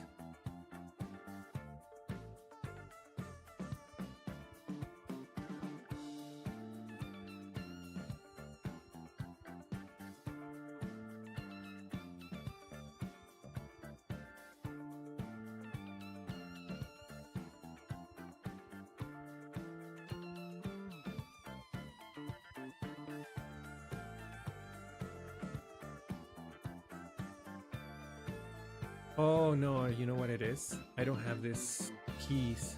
That's why. That's what is going on.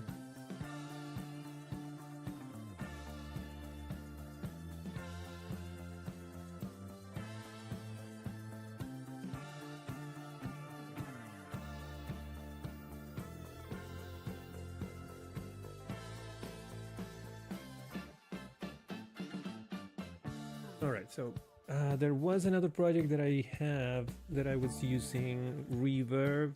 So what was it? I think it was chat or something like that. Let me check.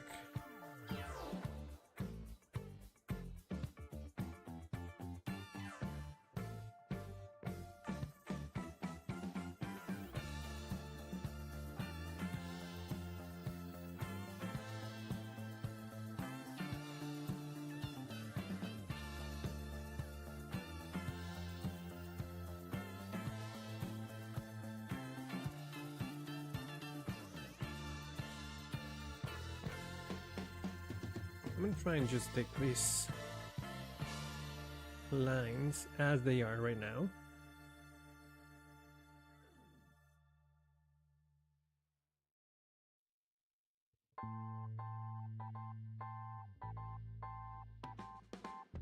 I'm gonna put them here. And also in the .env file in Forge.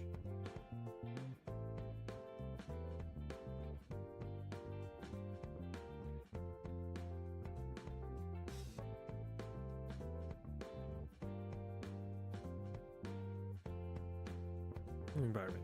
Here we go.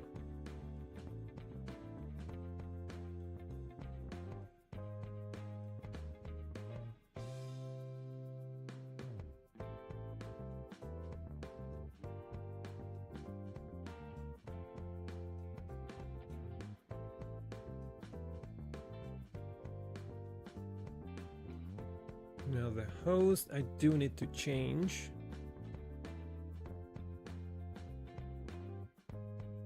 Okay, I'll take a look at it later. Thank you. HTTPS. All right. Actually, I'm just gonna leave it empty for now.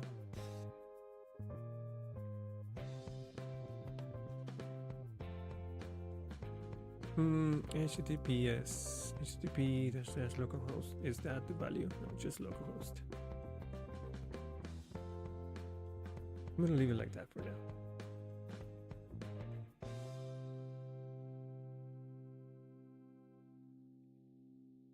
All right, save this.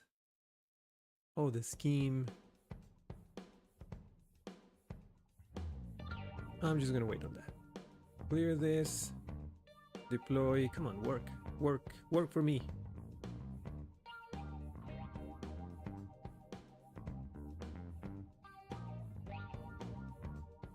Yay, it worked. Deployments. All right, now if I go to application, are you going to show me? Yes, yes. That's what I wanted to say. Not have a reverb. We click toggle. If we toggle this on, there we go. Oh, I'm gonna need another domain.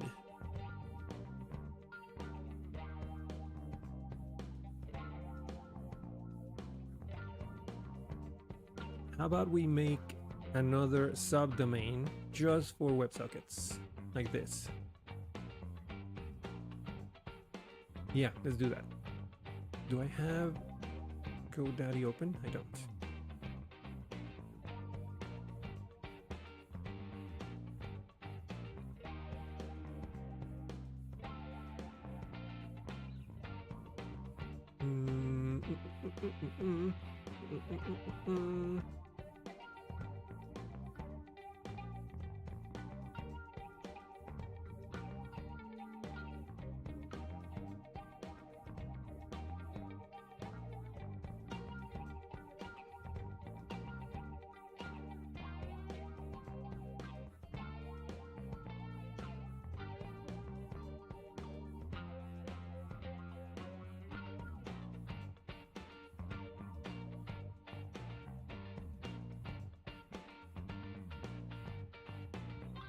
All right, let's add a new CNAME registry.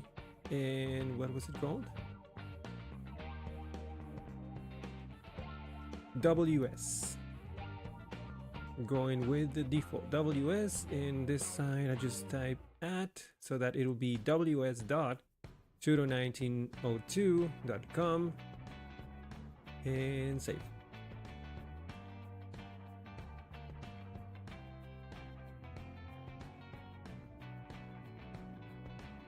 There it is. All right, back to Forge.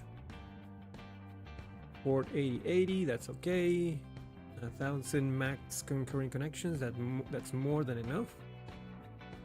And let's start Laravel Reverb. Probably going to fail. Or not.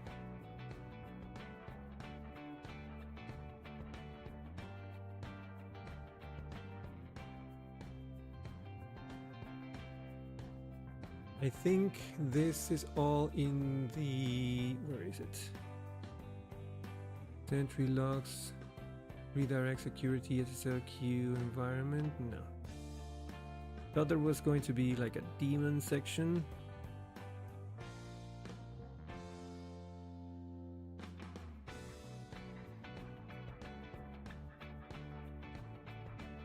Hidden settings.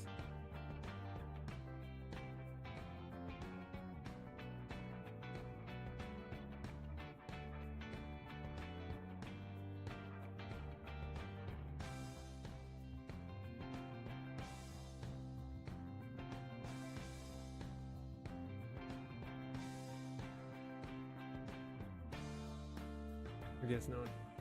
Or maybe it's in the server section?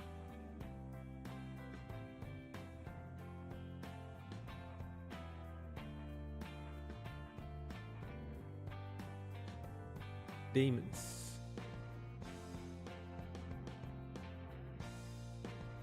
There it is. Now there, oh, it's starting still.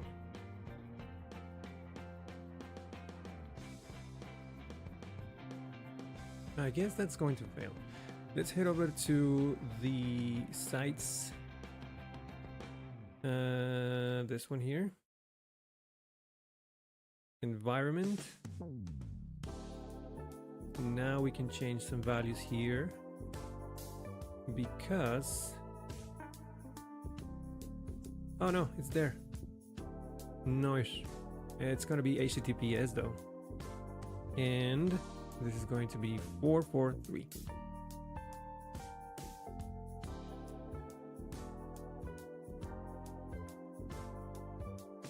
And then save.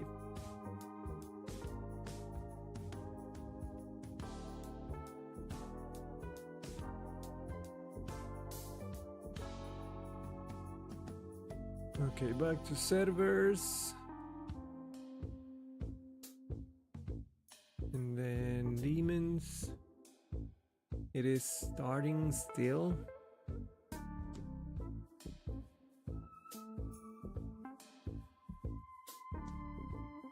How about you restart?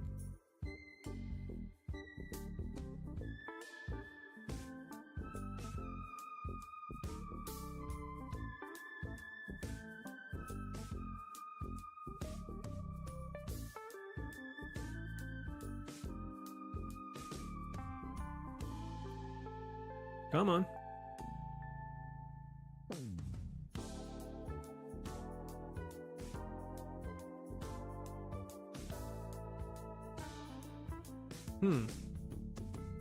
Is it failing for some reason?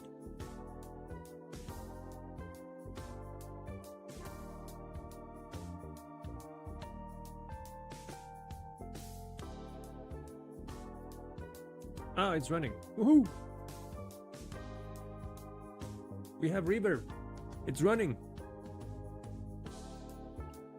Now we can start doing something.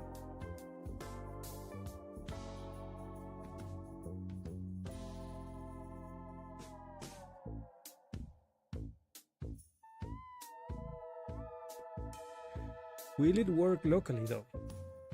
¿Para qué es reverb? Reverb is basically, have you heard about Pusher? or WebSockets in general. It allows the communication between client and server to be real time. For example, right now we have a Twitch event that is firing whenever there is a call to whenever there is a request to the callback, right? To the webhook, rather.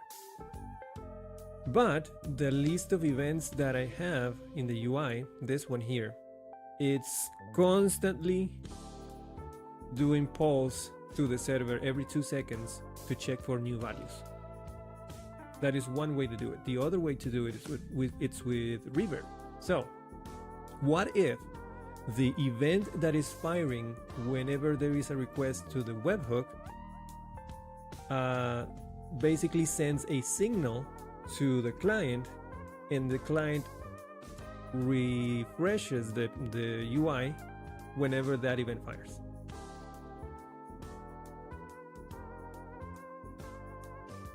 Oh, the subdomain part is just so that the client here it's going to have to connect and subscribe to the pusher service as a WebSocket. So to connect to that, it needs an address.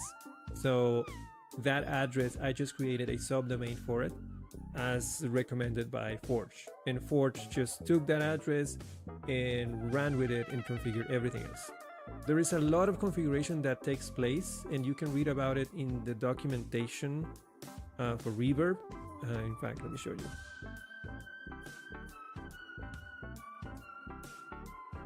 So yeah, there is a lot of additional configuration for SSL, or running the server, debugging, restarting, monitoring, all of this, and especially in the running Reverb in production, all of this extra configuration that happens on the server, Laravel Forge takes care of that right away. All you have to do is turn it on, make sure that your environment variables are properly set, and just check on the service, and that's it.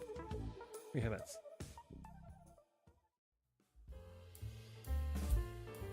But it does need a public address for Reverb to have a connection between the client and the server.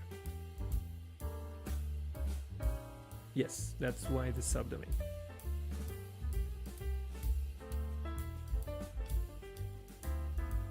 The subdomain is going to listen for events that we dispatch. We're going to take care of that in a moment, where we are going to take the event, no problem, dude. We're going to take the Twitch event and make it so that it not only fires but also broadcasts to a channel. And then the client is going to listen to that channel and react every time there is a message on it. And therefore we can just do away with the polling and not just constantly request a refresh on the client. We just wait, and whenever something happens, the client reacts.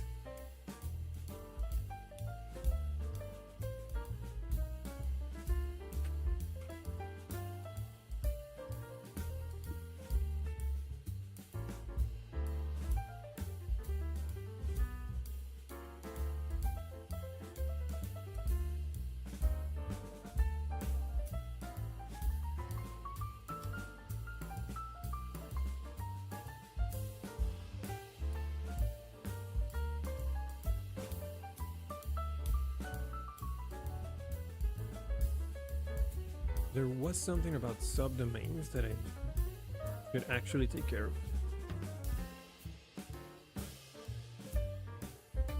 Allowed origins in reverb.php.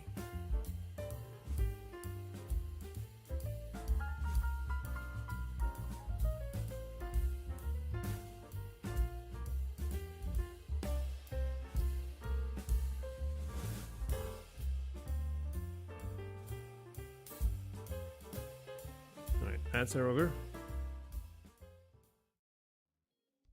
And we're back.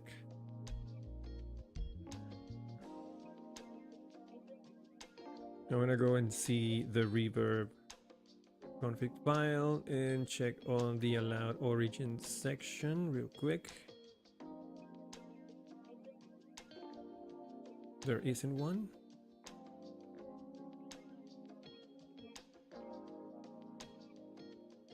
Where's the apps array? Here.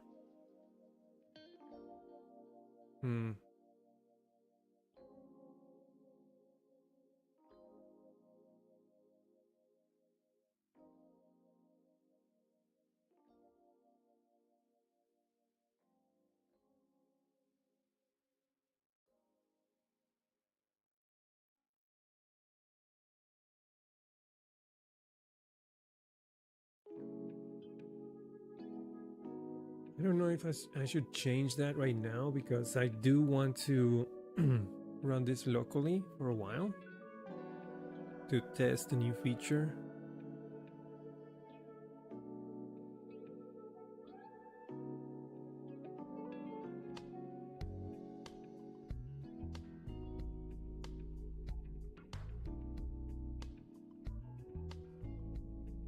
Yeah, whatever. Let's keep it like that.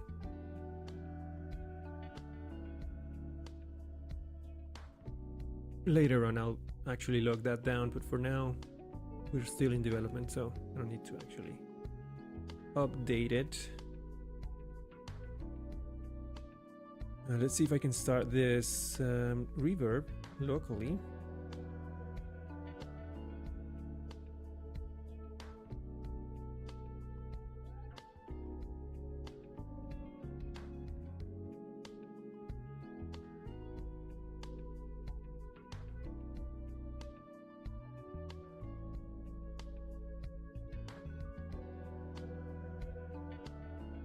The reverb server can be started using reverb start artisan command, but by default the reverb server will start at 0.0.0.8080, making it accessible from all network interfaces. If you need to specify a custom host or port, you may do so via --host and --port. Let's just do the reverb start and maybe use debug as well. Let's do this.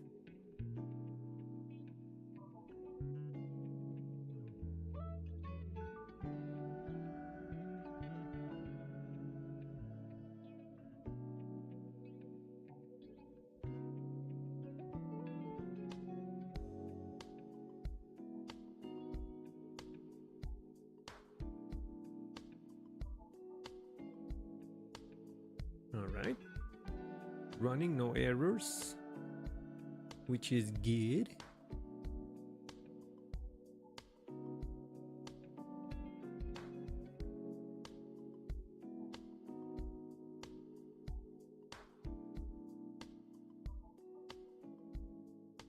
What else?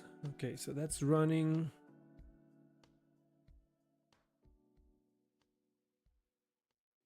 Monitoring, that's fine.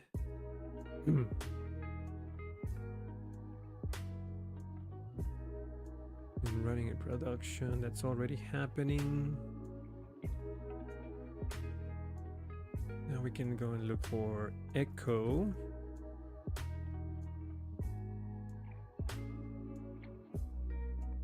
Actually, no.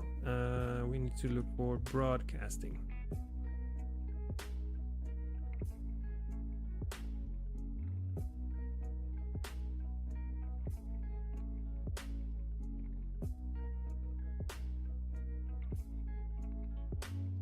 Server side, we are using reverb. This all happened already. Yeah, all of this all happened already, no problem. And then the client side also, we all of this happened when we did configure or install broadcast. All of this was installed already, and this is already in our config, in our echo.js file.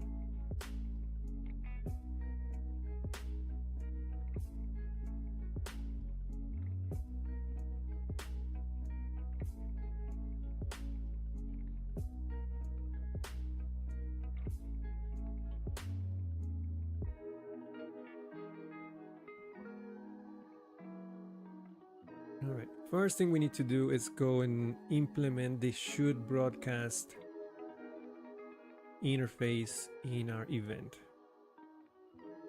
But wait, I'm not going to do that in this branch.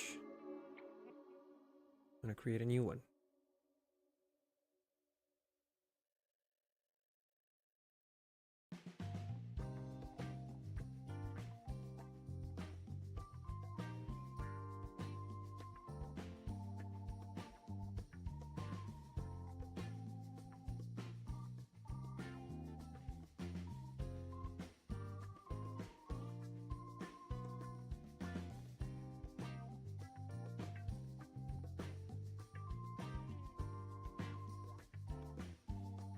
So we need to open the Twitch event, not the model. What was the event?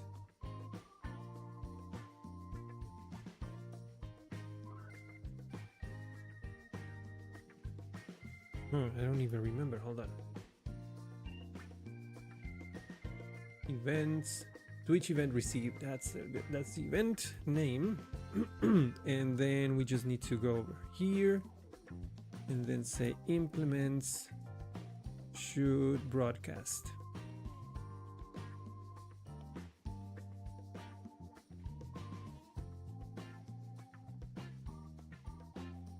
Should broadcast now is not taxing on the queue since it just broadcasts directly with echo instead of first into the queue. We are still going to be running a queue, so I don't see why not use it.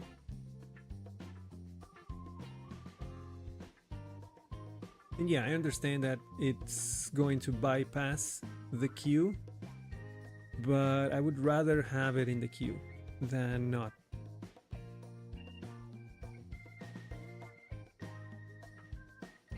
Mostly because I can monitor the queue. Later on I'm going to have Horizon, so if there's something wrong in that process, I think it'll be easier to,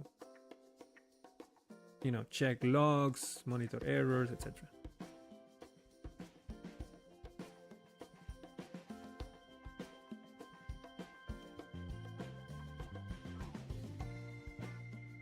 All right, that takes care of it.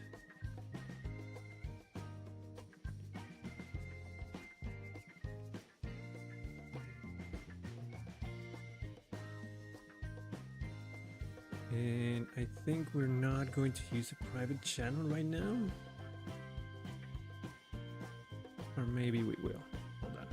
Let's keep reading. The should broadcast interface requires our event to define a broadcast on, which is this one.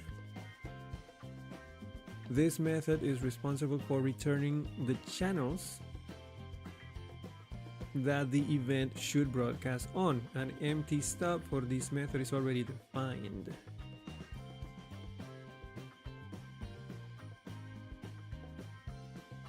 You can even use defer so that it gets broadcasted at the end of the request.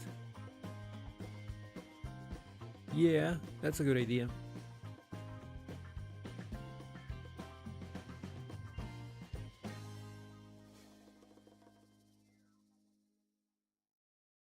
We'll think about that. If you wish the event to broadcast on multiple channels, you may return an array instead. Cool. Remember, users must be authorized to listen on private channels. We may define our channel authorization rules in our applications routes channels.php file. In this example, we need to verify that any user attempting to listen on the private channel orders.1 is actually the creator of the order. Okay.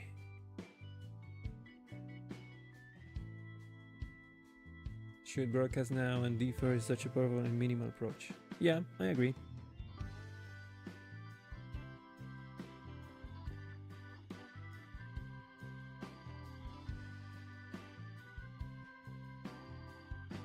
I don't know if I'm going to use it though. I mean, it's quick, it's fast, and probably a good idea when you're developing. But when deploying, I'm probably going to opt to broadcast to the queue. Maybe defer will be a good idea, but we'll see.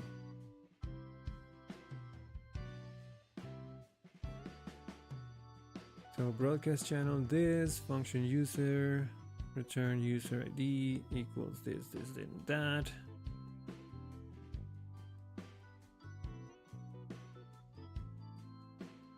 One good idea would be, because this is broadcasting the account ID, we could have a private channel that checks that the logged in user Twitch's account ID matches the one that is being passed in.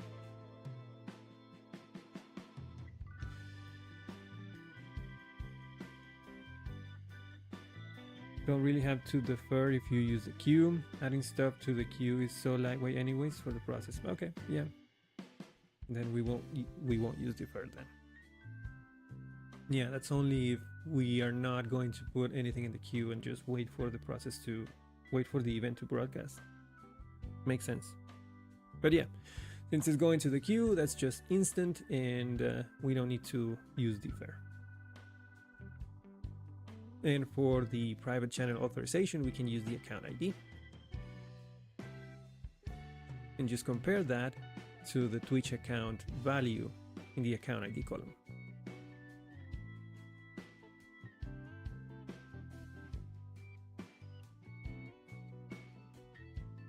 The channel method accepts two arguments, the name of the channel and the callback, which returns true or false.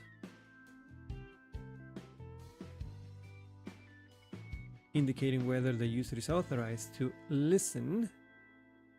Do I get the channel? Do I get the event information? Orders ID and order ID.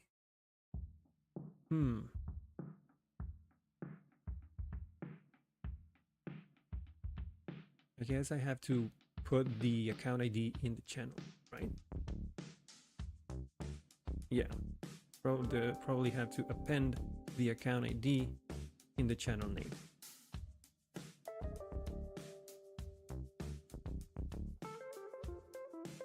You don't think so?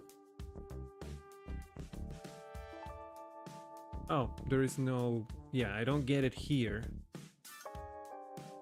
But I probably have to pass it in the channel name if I want to compare the logged in user Twitch account ID with the events account ID, just to have like a private communication.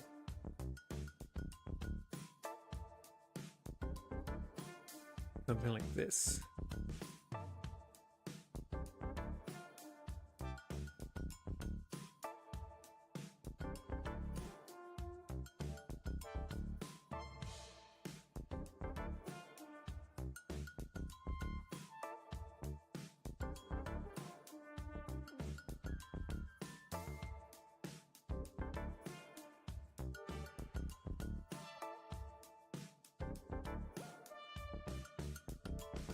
What was it?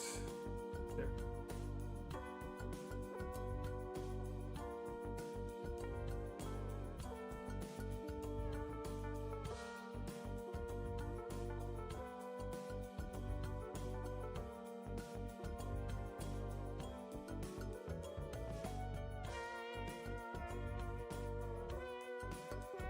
And then I can open channels.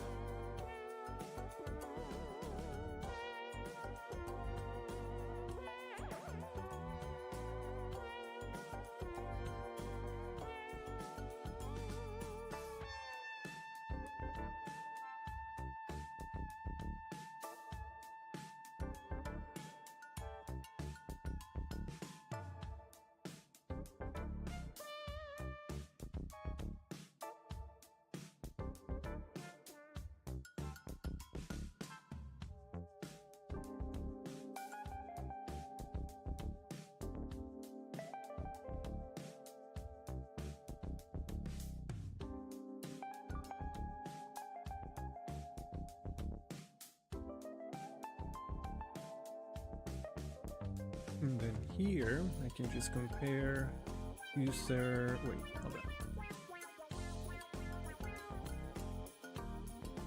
Hmm.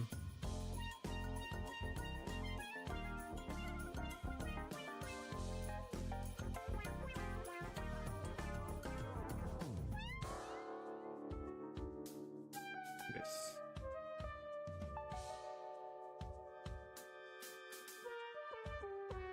Is there anything else? Anything I should learn before learning Laravel? It would help if you had a basic understanding of PHP in general. So maybe look into a PHP course, something, it doesn't have to be advanced, something basic that will teach you the syntax, the syntax of the language, and from there you can just jump into Laravel. I don't see why not.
Then no, you can jump in.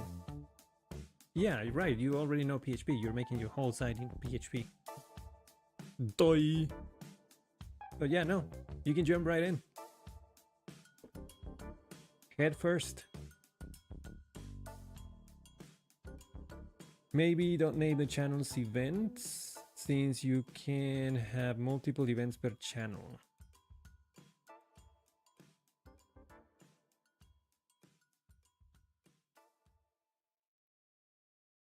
I don't think I could. I don't think I could. But it's just going to be one event.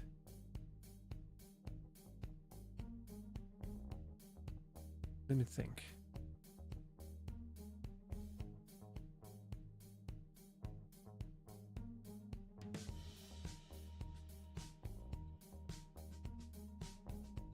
There might be another one, but it's going to be named differently. Not going to be a Twitch event plus the account ID. I'm thinking something like if I wanted to trigger the audio play remotely somehow, the event will be something like play Twitch message or something like that. So I don't think the name are going to be. I don't think the name is going to be conflictive.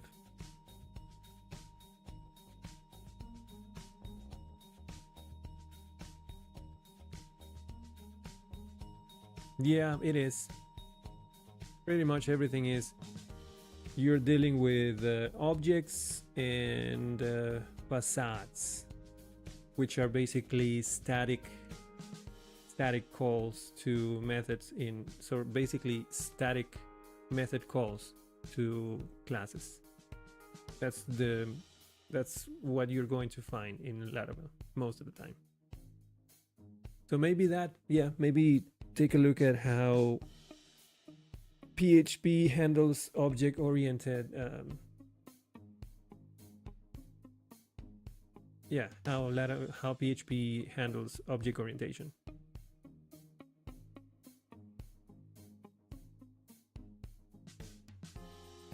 It's not a requirement, because to be honest, if you know how a class works and you know how to define a class in PHP, if you don't, then look into that, like how classes work in PHP, how to define a class, the different kind of classes that you have, public classes, final classes, what kind of properties you have in them, and yeah, Just look into OOP in general for PHP, and that should give you a very good understanding.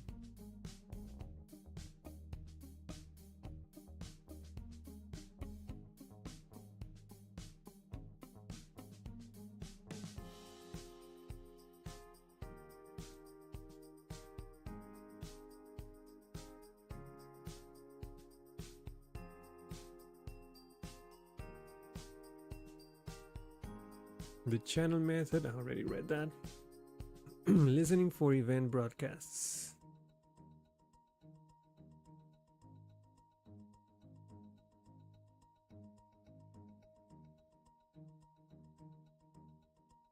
All right, this is JavaScript, but I want to listen for echo events on Livewire.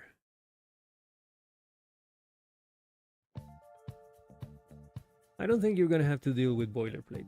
Everything boilerplatey is going to be already taken care of by you, by Laravel itself. So I don't think you're going to have to create boilerplate code, more like just use all of the tools and classes and things that Laravel already has for you to just start creating things. It helps that you know how things work, but it's not like you're going to have to create a bunch of classes for yourself. You just have to use models, you just have to use helper methods, or just use support classes like router or session, queue, etc. Again, yes, it might be, but it's not of your concern. That's already Laravel's problem. You don't have to think about boilerplate. You just have to think about what is the support class that I can use to do the thing that I want to do. You don't have to write it. You don't have to create more boilerplate. Pretty much everything that you need, it's already in there. You just have to look for it in documentation and see what is how it's going to help you. But you have all of the tools available. You just have to learn how to use them.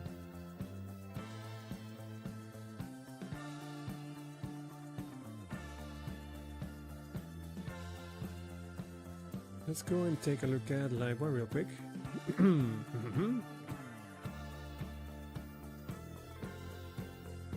Yeah, correct.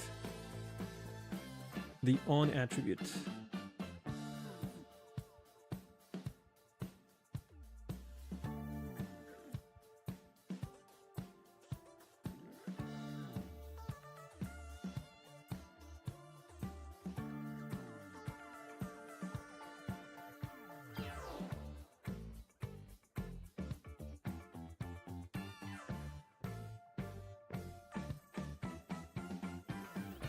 Livewire pairs nicely with Laravel Echo to provide real-time functionality on your web pages using WebSockets. It's listening for Echo events. You just have to, if you had this is your event. If you were to listen for this event in JavaScript, this is how JavaScript works.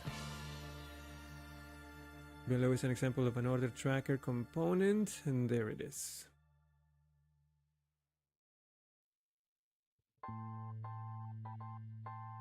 If you have echo channels with variables embedded in them, such as an order ID, or in this case an account ID, you can define listeners via the getListeners method instead of on attribute.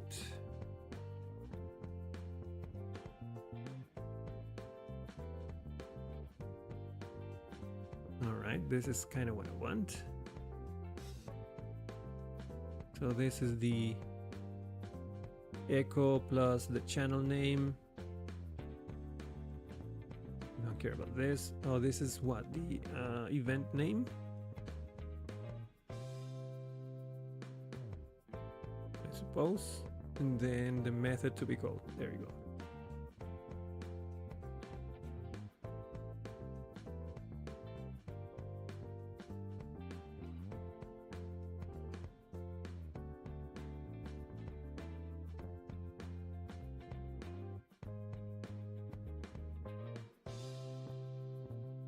If you prefer,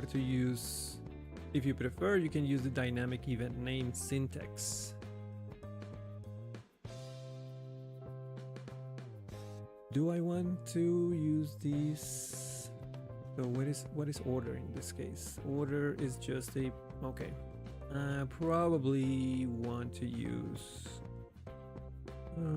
Okay. Do I have access to the account ID in the component?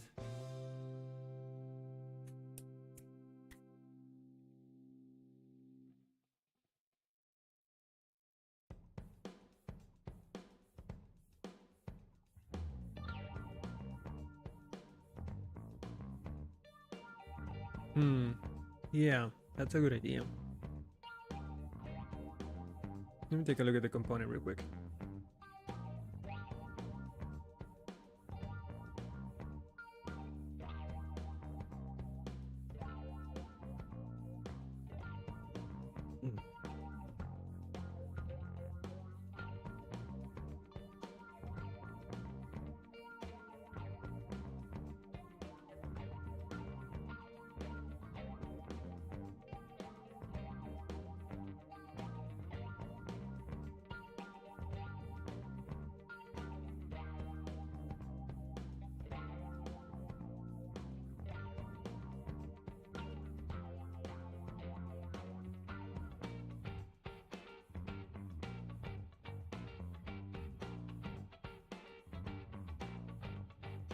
Yeah, but I do need to pass the so it'll be something like this. On event. But the event name, can I just use the class name in this case? Like, oh, hold on. Twitch event received that class, something like that. Do you think that'll work?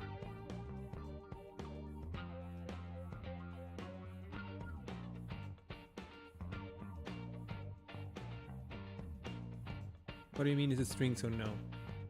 This is a string. Hold on. That's what I'm saying. I need to. Oh wait, I can get it from the config. No, I can't. I need the account ID from the table.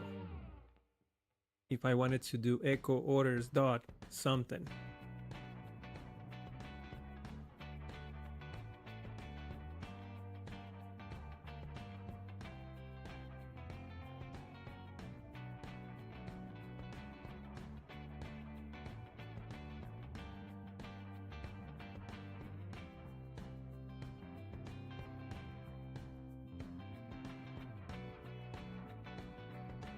Let's say, for example, I do something like this.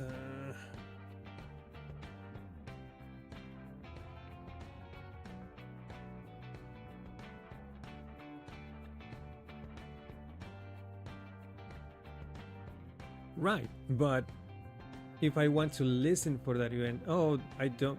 See how this is just using order.id? This order.id maps to this public order property in the component. I don't have that. Can't you see the message? What message? I'm not doing the message.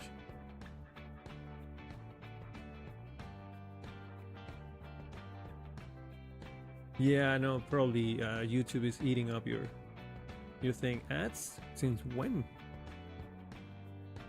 Oh, sorry, I didn't see those. Oh, I see. Echo private Twitch event.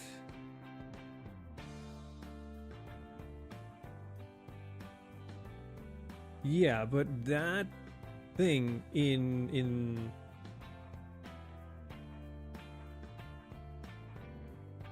So you mean to tell me that I don't need to have this map to anything in my component?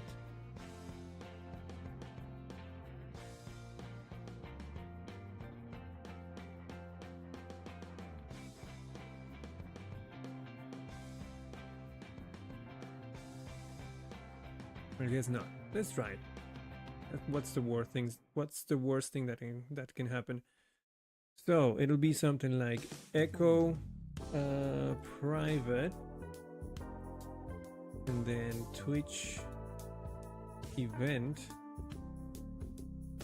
dot account ID, and then comma Twitch event received.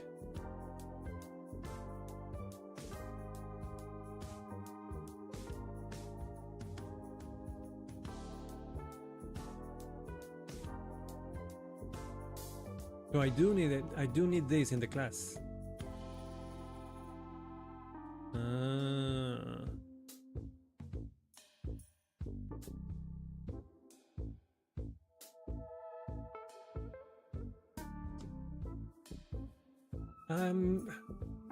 I'd rather put it in the mount.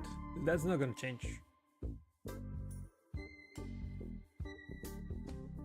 Let's do something like public.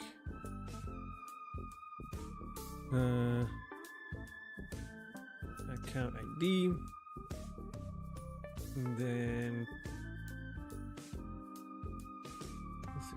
let's do amount here. This. Wait, let's name it differently. Twitch. Woo, Twitch account ID. Rather than do that.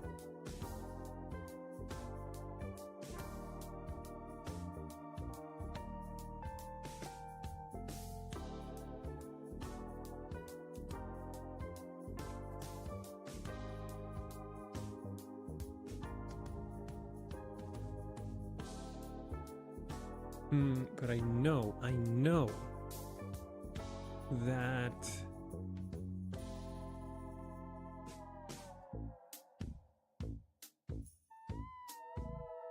wait, Twitch subscription phone, Twitch receive package. Yeah.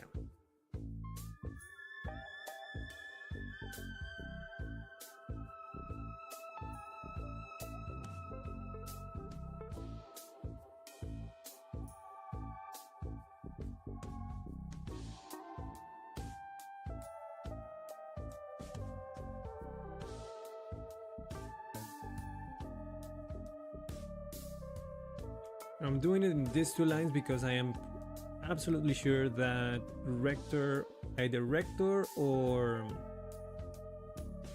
Ladistan will complain if I don't do it like this. It already happened. It should work? Yep, probably. Echo private channel event account ID, that is a different. So Twitch account ID. All right.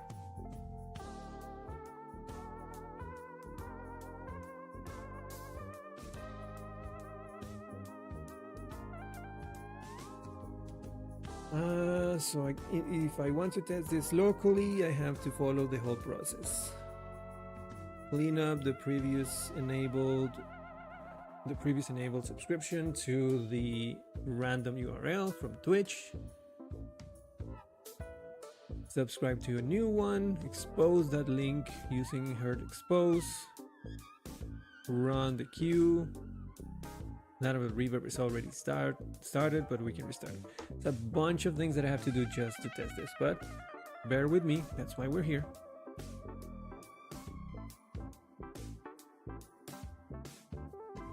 I'm going to start with cleaning up after myself on Twitch side.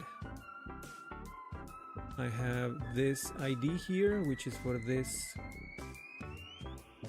random URL. I'm going to clean that up, take that ID, put it in here, comment this out, uncomment this out. At some point I'm going to have to create a command for all of this. Already said that.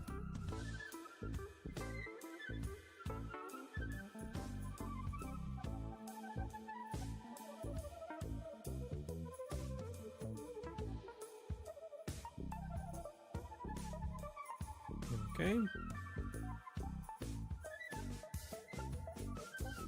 Which means that should be an array of just one entry now. It is. Cool.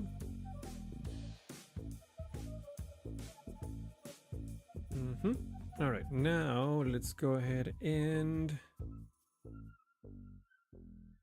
All right, that's running. I'm gonna turn it off for now, just a second.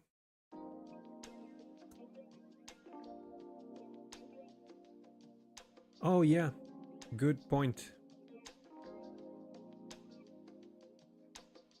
Thank you. I need to remove that poll. Where was it? It's in the show events. Show Twitch events blade.php. There.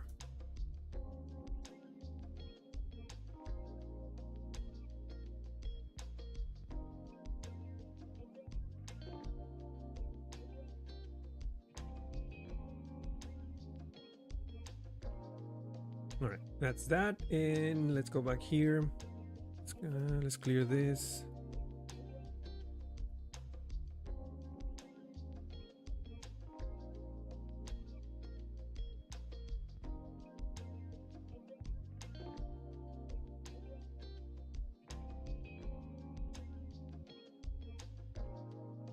Put that there. And so that's for herd. That's for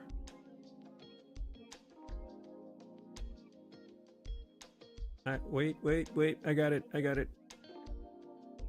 Share, expose, sorry. And I need one more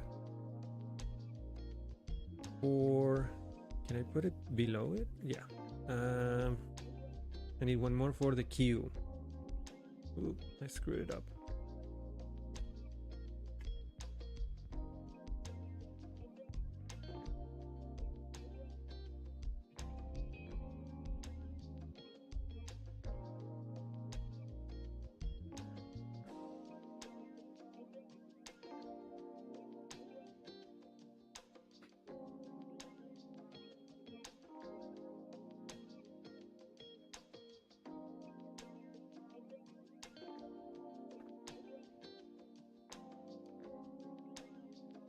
All right, let's start with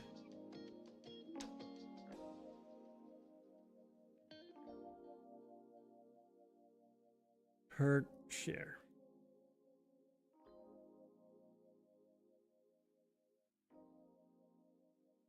Okay, let's take this URL, take it over to the .env file.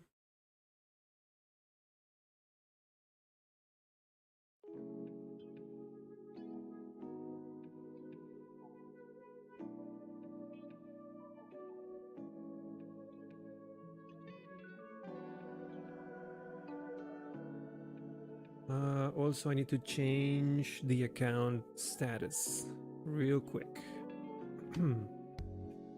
Copy this out. Comment this out, and Twitch account first update status. Let me see if that's the case. Run this. There's only one. That's cool.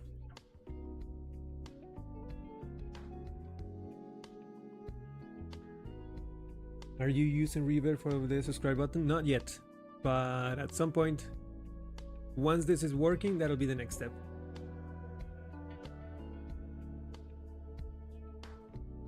Working with webhooks locally is a pain. Yeah, I know it's tedious, but it at least I have the chance to test everything locally before moving to production. I would hate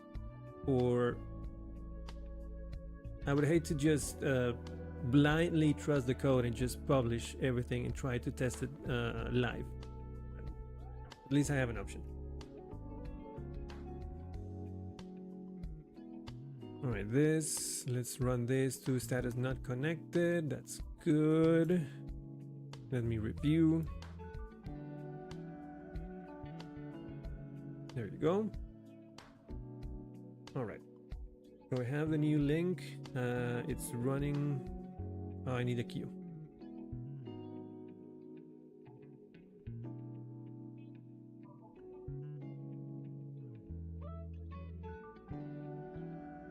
All right, queue is working. And let's start reverb.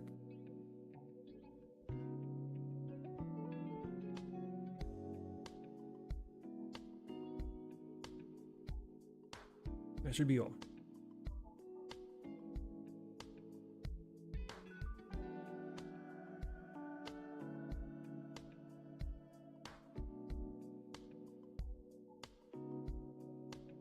Do I hold on?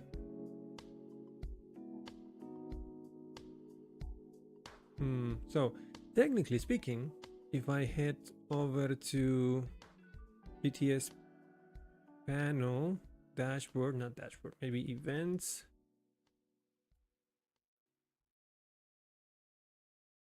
Yeah, I know. I have to create tools for all the things that I need to do while developing. Definitely. That could be its own session. Because I am going to keep working on this for a while, and having to uncomment and comment stuff in Tinker is just becoming not great. What's going on here?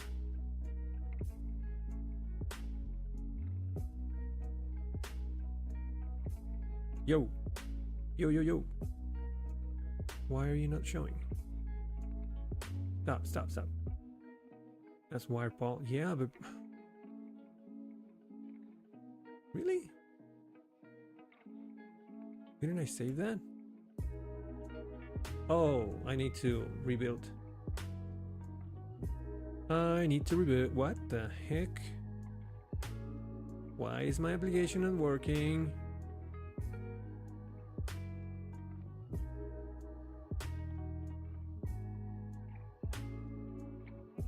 Why are you being weird?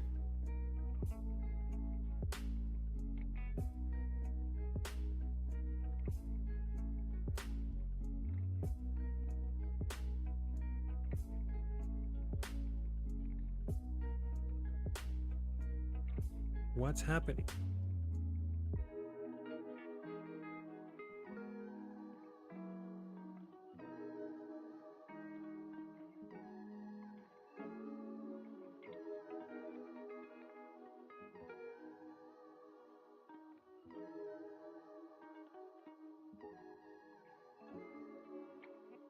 Why is it down?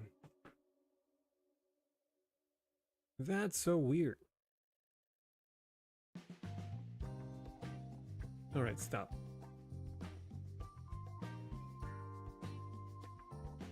I'm gonna quit her and start it again. That's so freaking weird.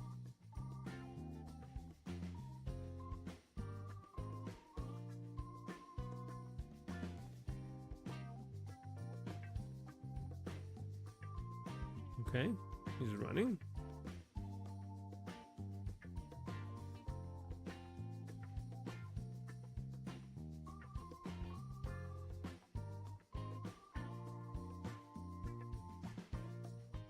That was weird.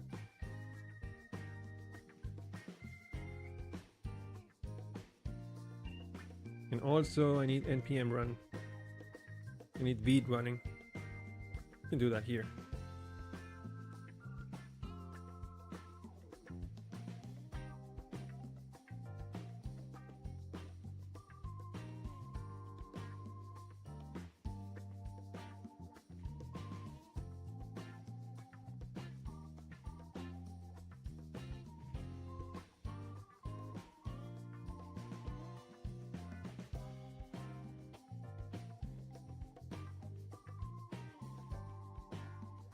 Oh, ooh. Always. There has to be at least one on every stream.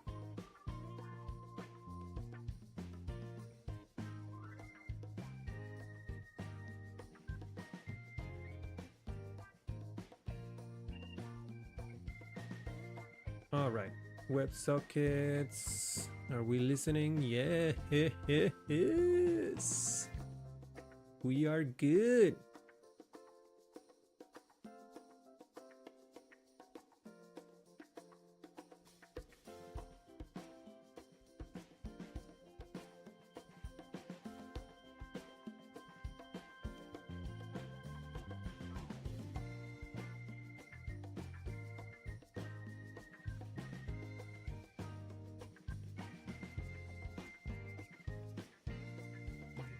I think we're good, right?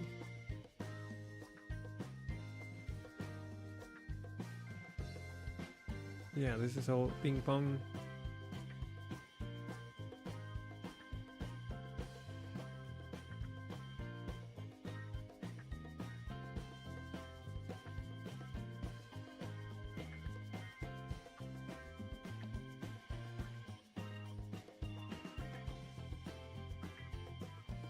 Yeah, there it is. We are connected and we are pinging.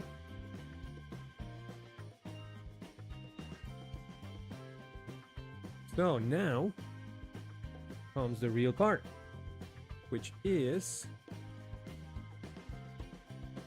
triggering an event, broadcasting an event. So that should take place. We can do that here. Let's try and redeem one real quick.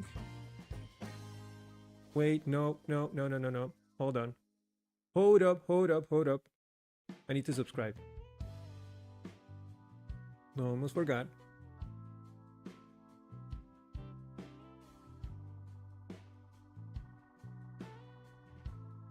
Oh, come on.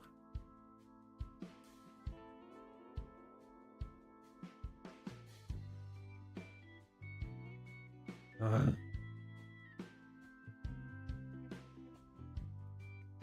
we go.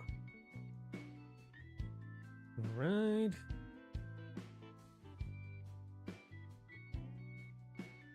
There is a post.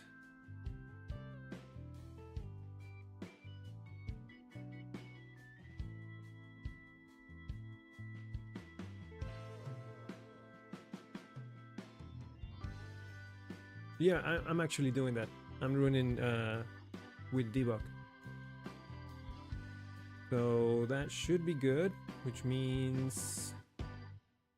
Yep. If I do refresh, sorry, you are subscribed to Twitch events. Let's go back to events page here. All right.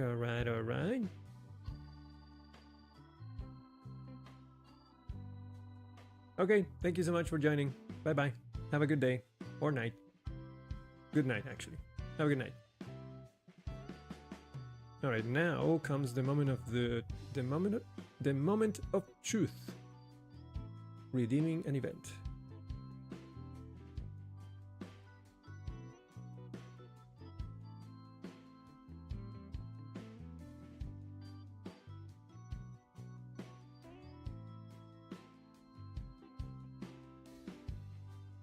All right. Let's see how it goes. Boom. Boom.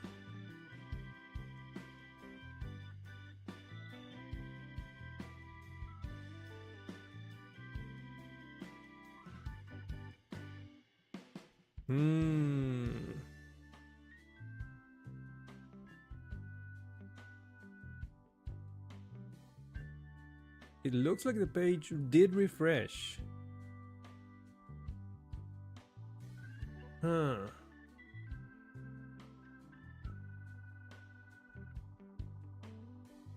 Yeah, something happened. I mean, all of that cleared, which is not what I wanted. This is yet another test message. Fun. Subscribe in the console. Yeah.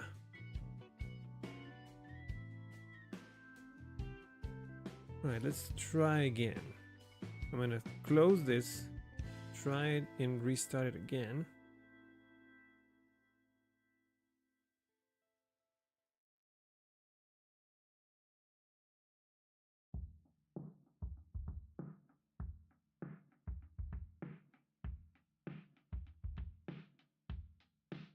On that component, do you have a the listener on? Yeah, we did that already. That's the on.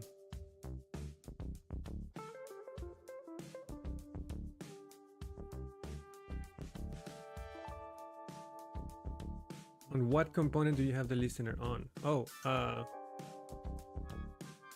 this is the show Twitch events. That is the whole page component.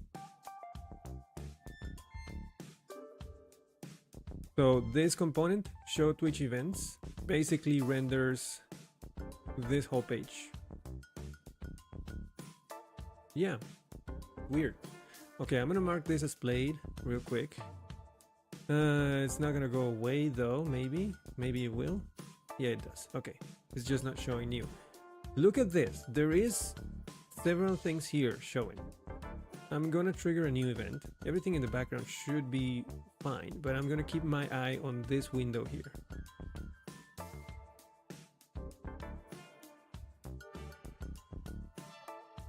And I'm just gonna take whatever C-Film said and put it in TTS form.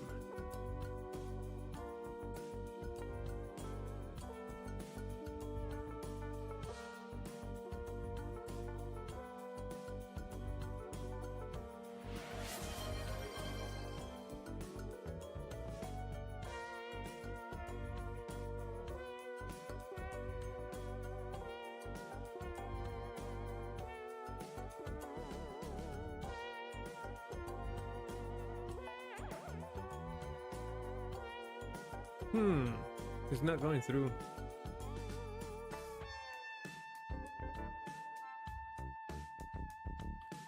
I think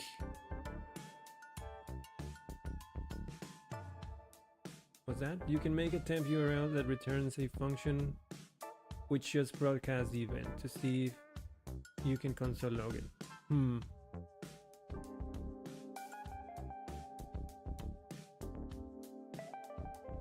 Yeah, that's a good idea, so I don't have to trigger the event over on Twitch. But I do like to test the whole thing, though. I could console log it. What I'm thinking is, I have this idea that maybe there is one JavaScript piece that is missing.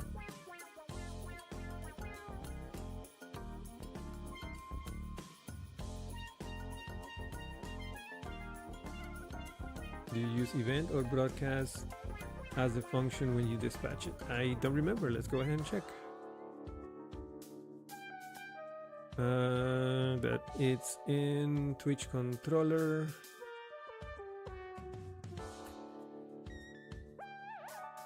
Event.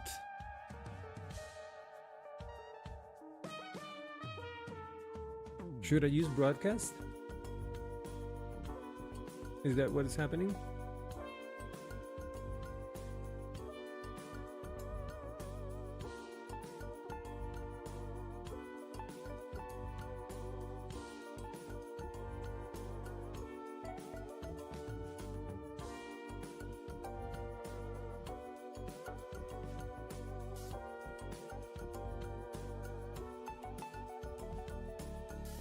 You think it's as easy as that?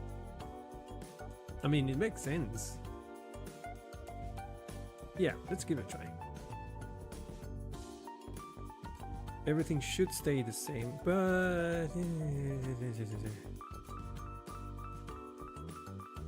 Alright. Just to be safe. Turn it off and on again. The queue as well. I know it's running with queue listen, but still.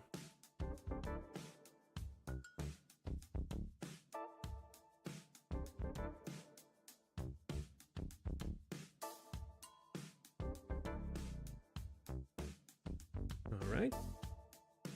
Yeah, refresh the web page too.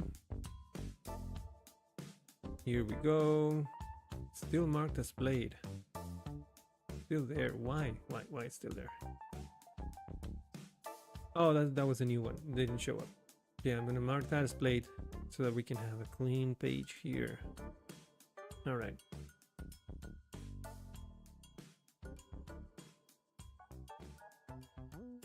Let's give this a try. Redeem another one.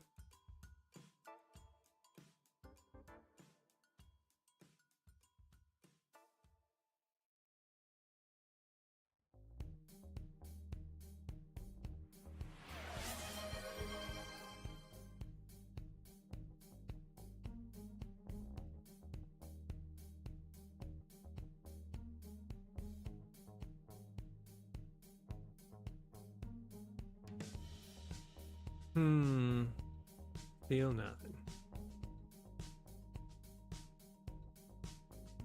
Didn't register. The event did run. Got dispatched by the queue. But Herd is not listening.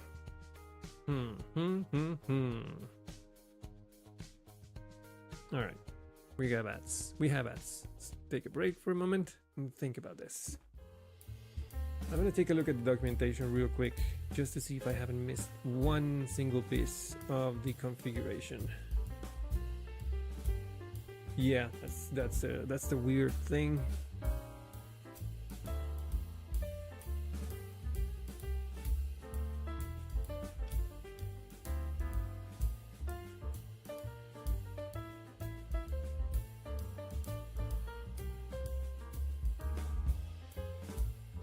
Yeah, no, it should work. Oh, weird. Maybe I'm shooting myself in the foot with a private channel. I could try and switch to a public channel, see if that works, then figure it out from there.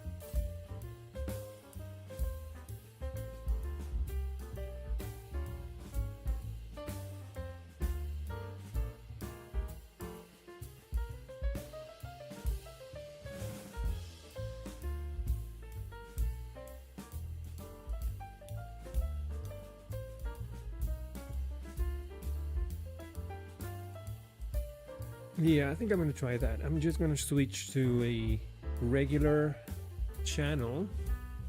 No, not private.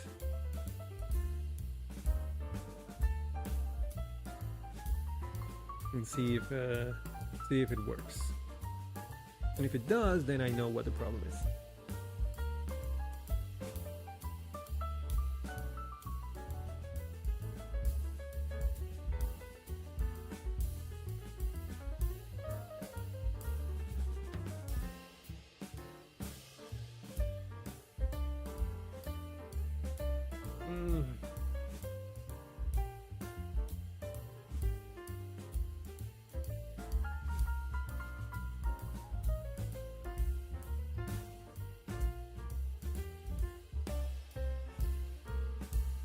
All right. And we're back. So everything should be working, but it's not. So what I'm going to do is I'm going to switch from a private channel to a public channel. See if that actually works. I'm already using broadcast here. Wait, let me read something real quick on the documentation on the part of broadcasting events.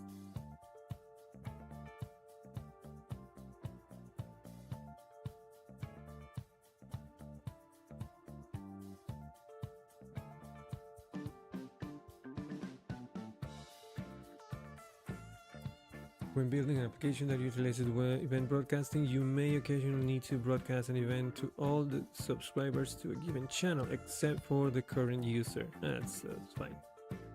Not really. Broadcast. I'm already using that.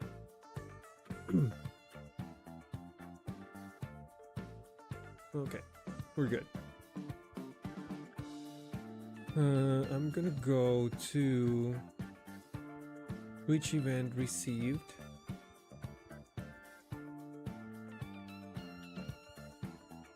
And instead of a private channel, I'm going to change this to channel. Is it broadcast or not have a reverb?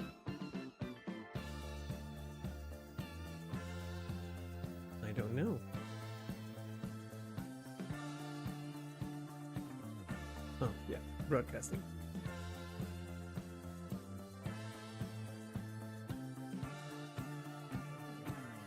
There it is, so channel, and then let's forget about everything else. I don't need the account ID here.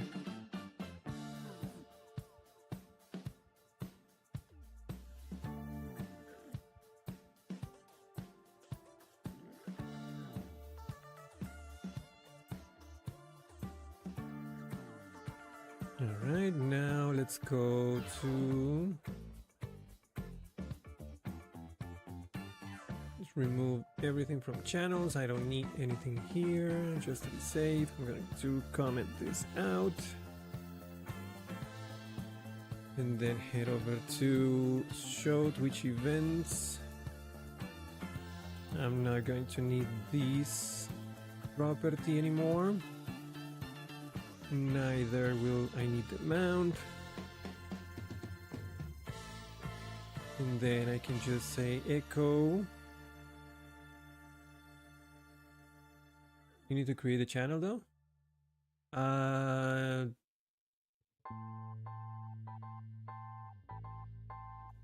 That happens here in the Twitch event received. The channels.web.p, this file here, it's only needed if you are working with private channels. I think.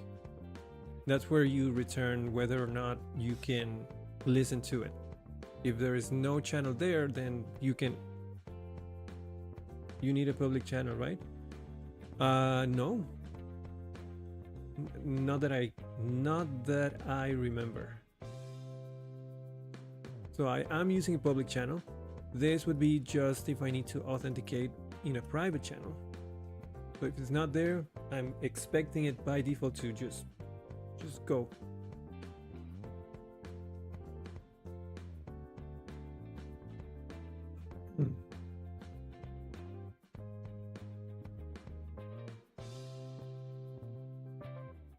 Okay, that's that. Then on show Twitch events, I can say Twitch event echo. Delete this part.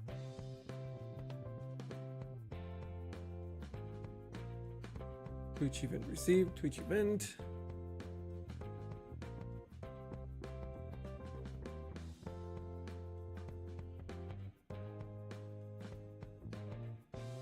All right, let's try that. Back to here. Refresh. Why are there so many? Just clear that. Refresh. All right. Connected. Good.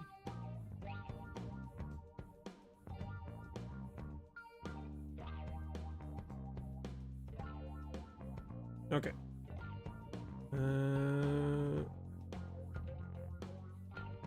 I didn't restart this. I could. I'm going.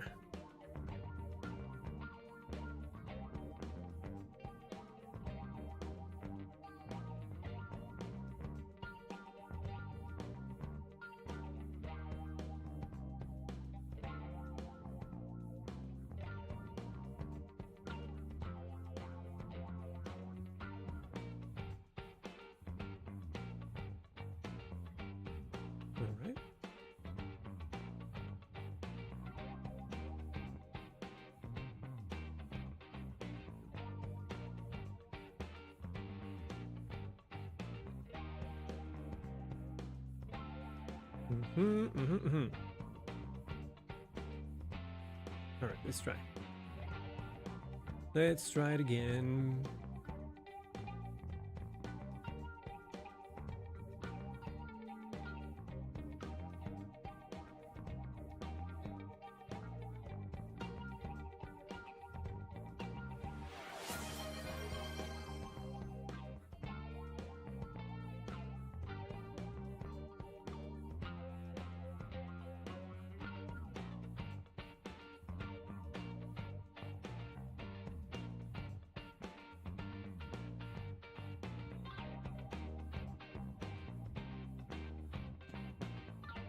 Something's going on with the broadcasting. I have to figure out what.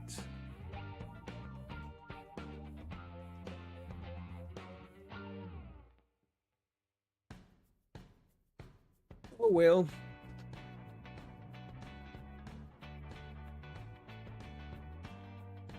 Broadcast now. Just keep the queue.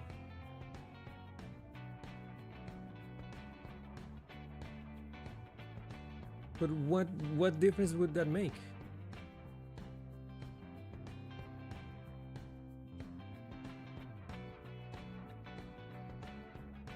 I mean, if I skip the queue. Oh, but no, it's the queue is fine. Listen, it's this one is the event. This one's the listener. So this one is actually broadcasting it.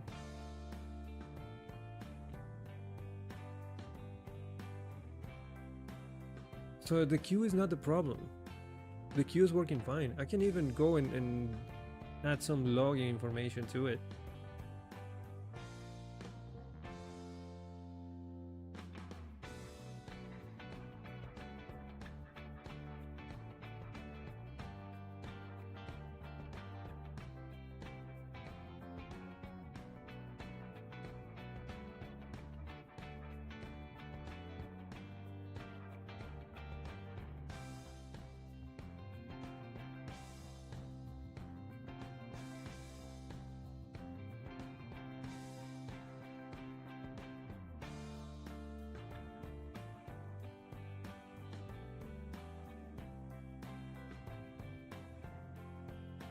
You think?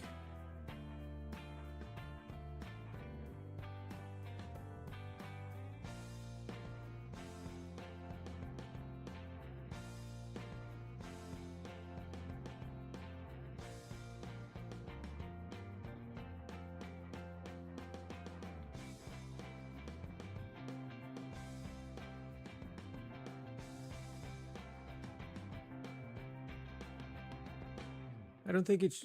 I think those are the only events. In fact, if I just simply remove good broadcast,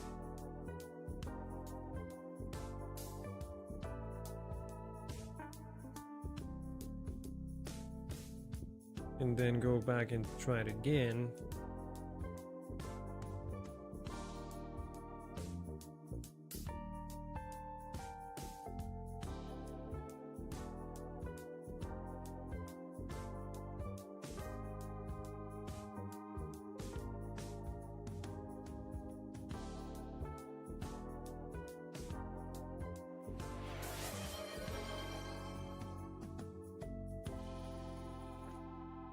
That's the only one.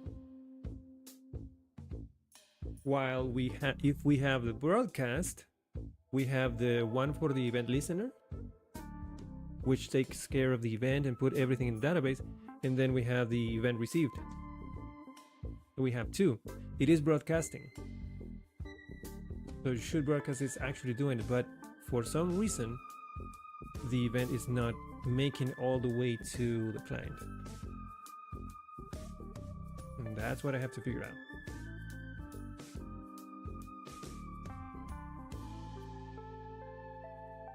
Yeah, there should be another message here saying, hey, there was an event. But it isn't. I just have to figure out how or why.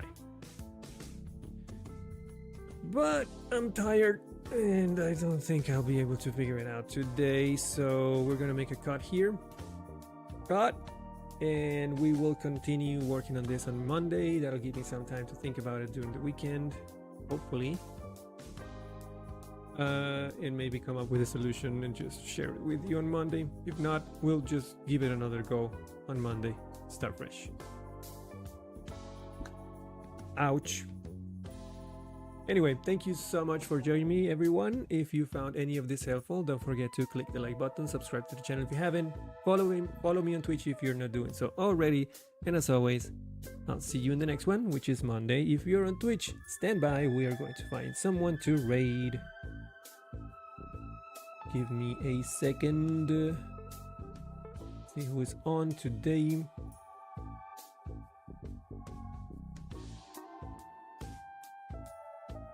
Hey, Muhurus is back. Let's go right here. All right.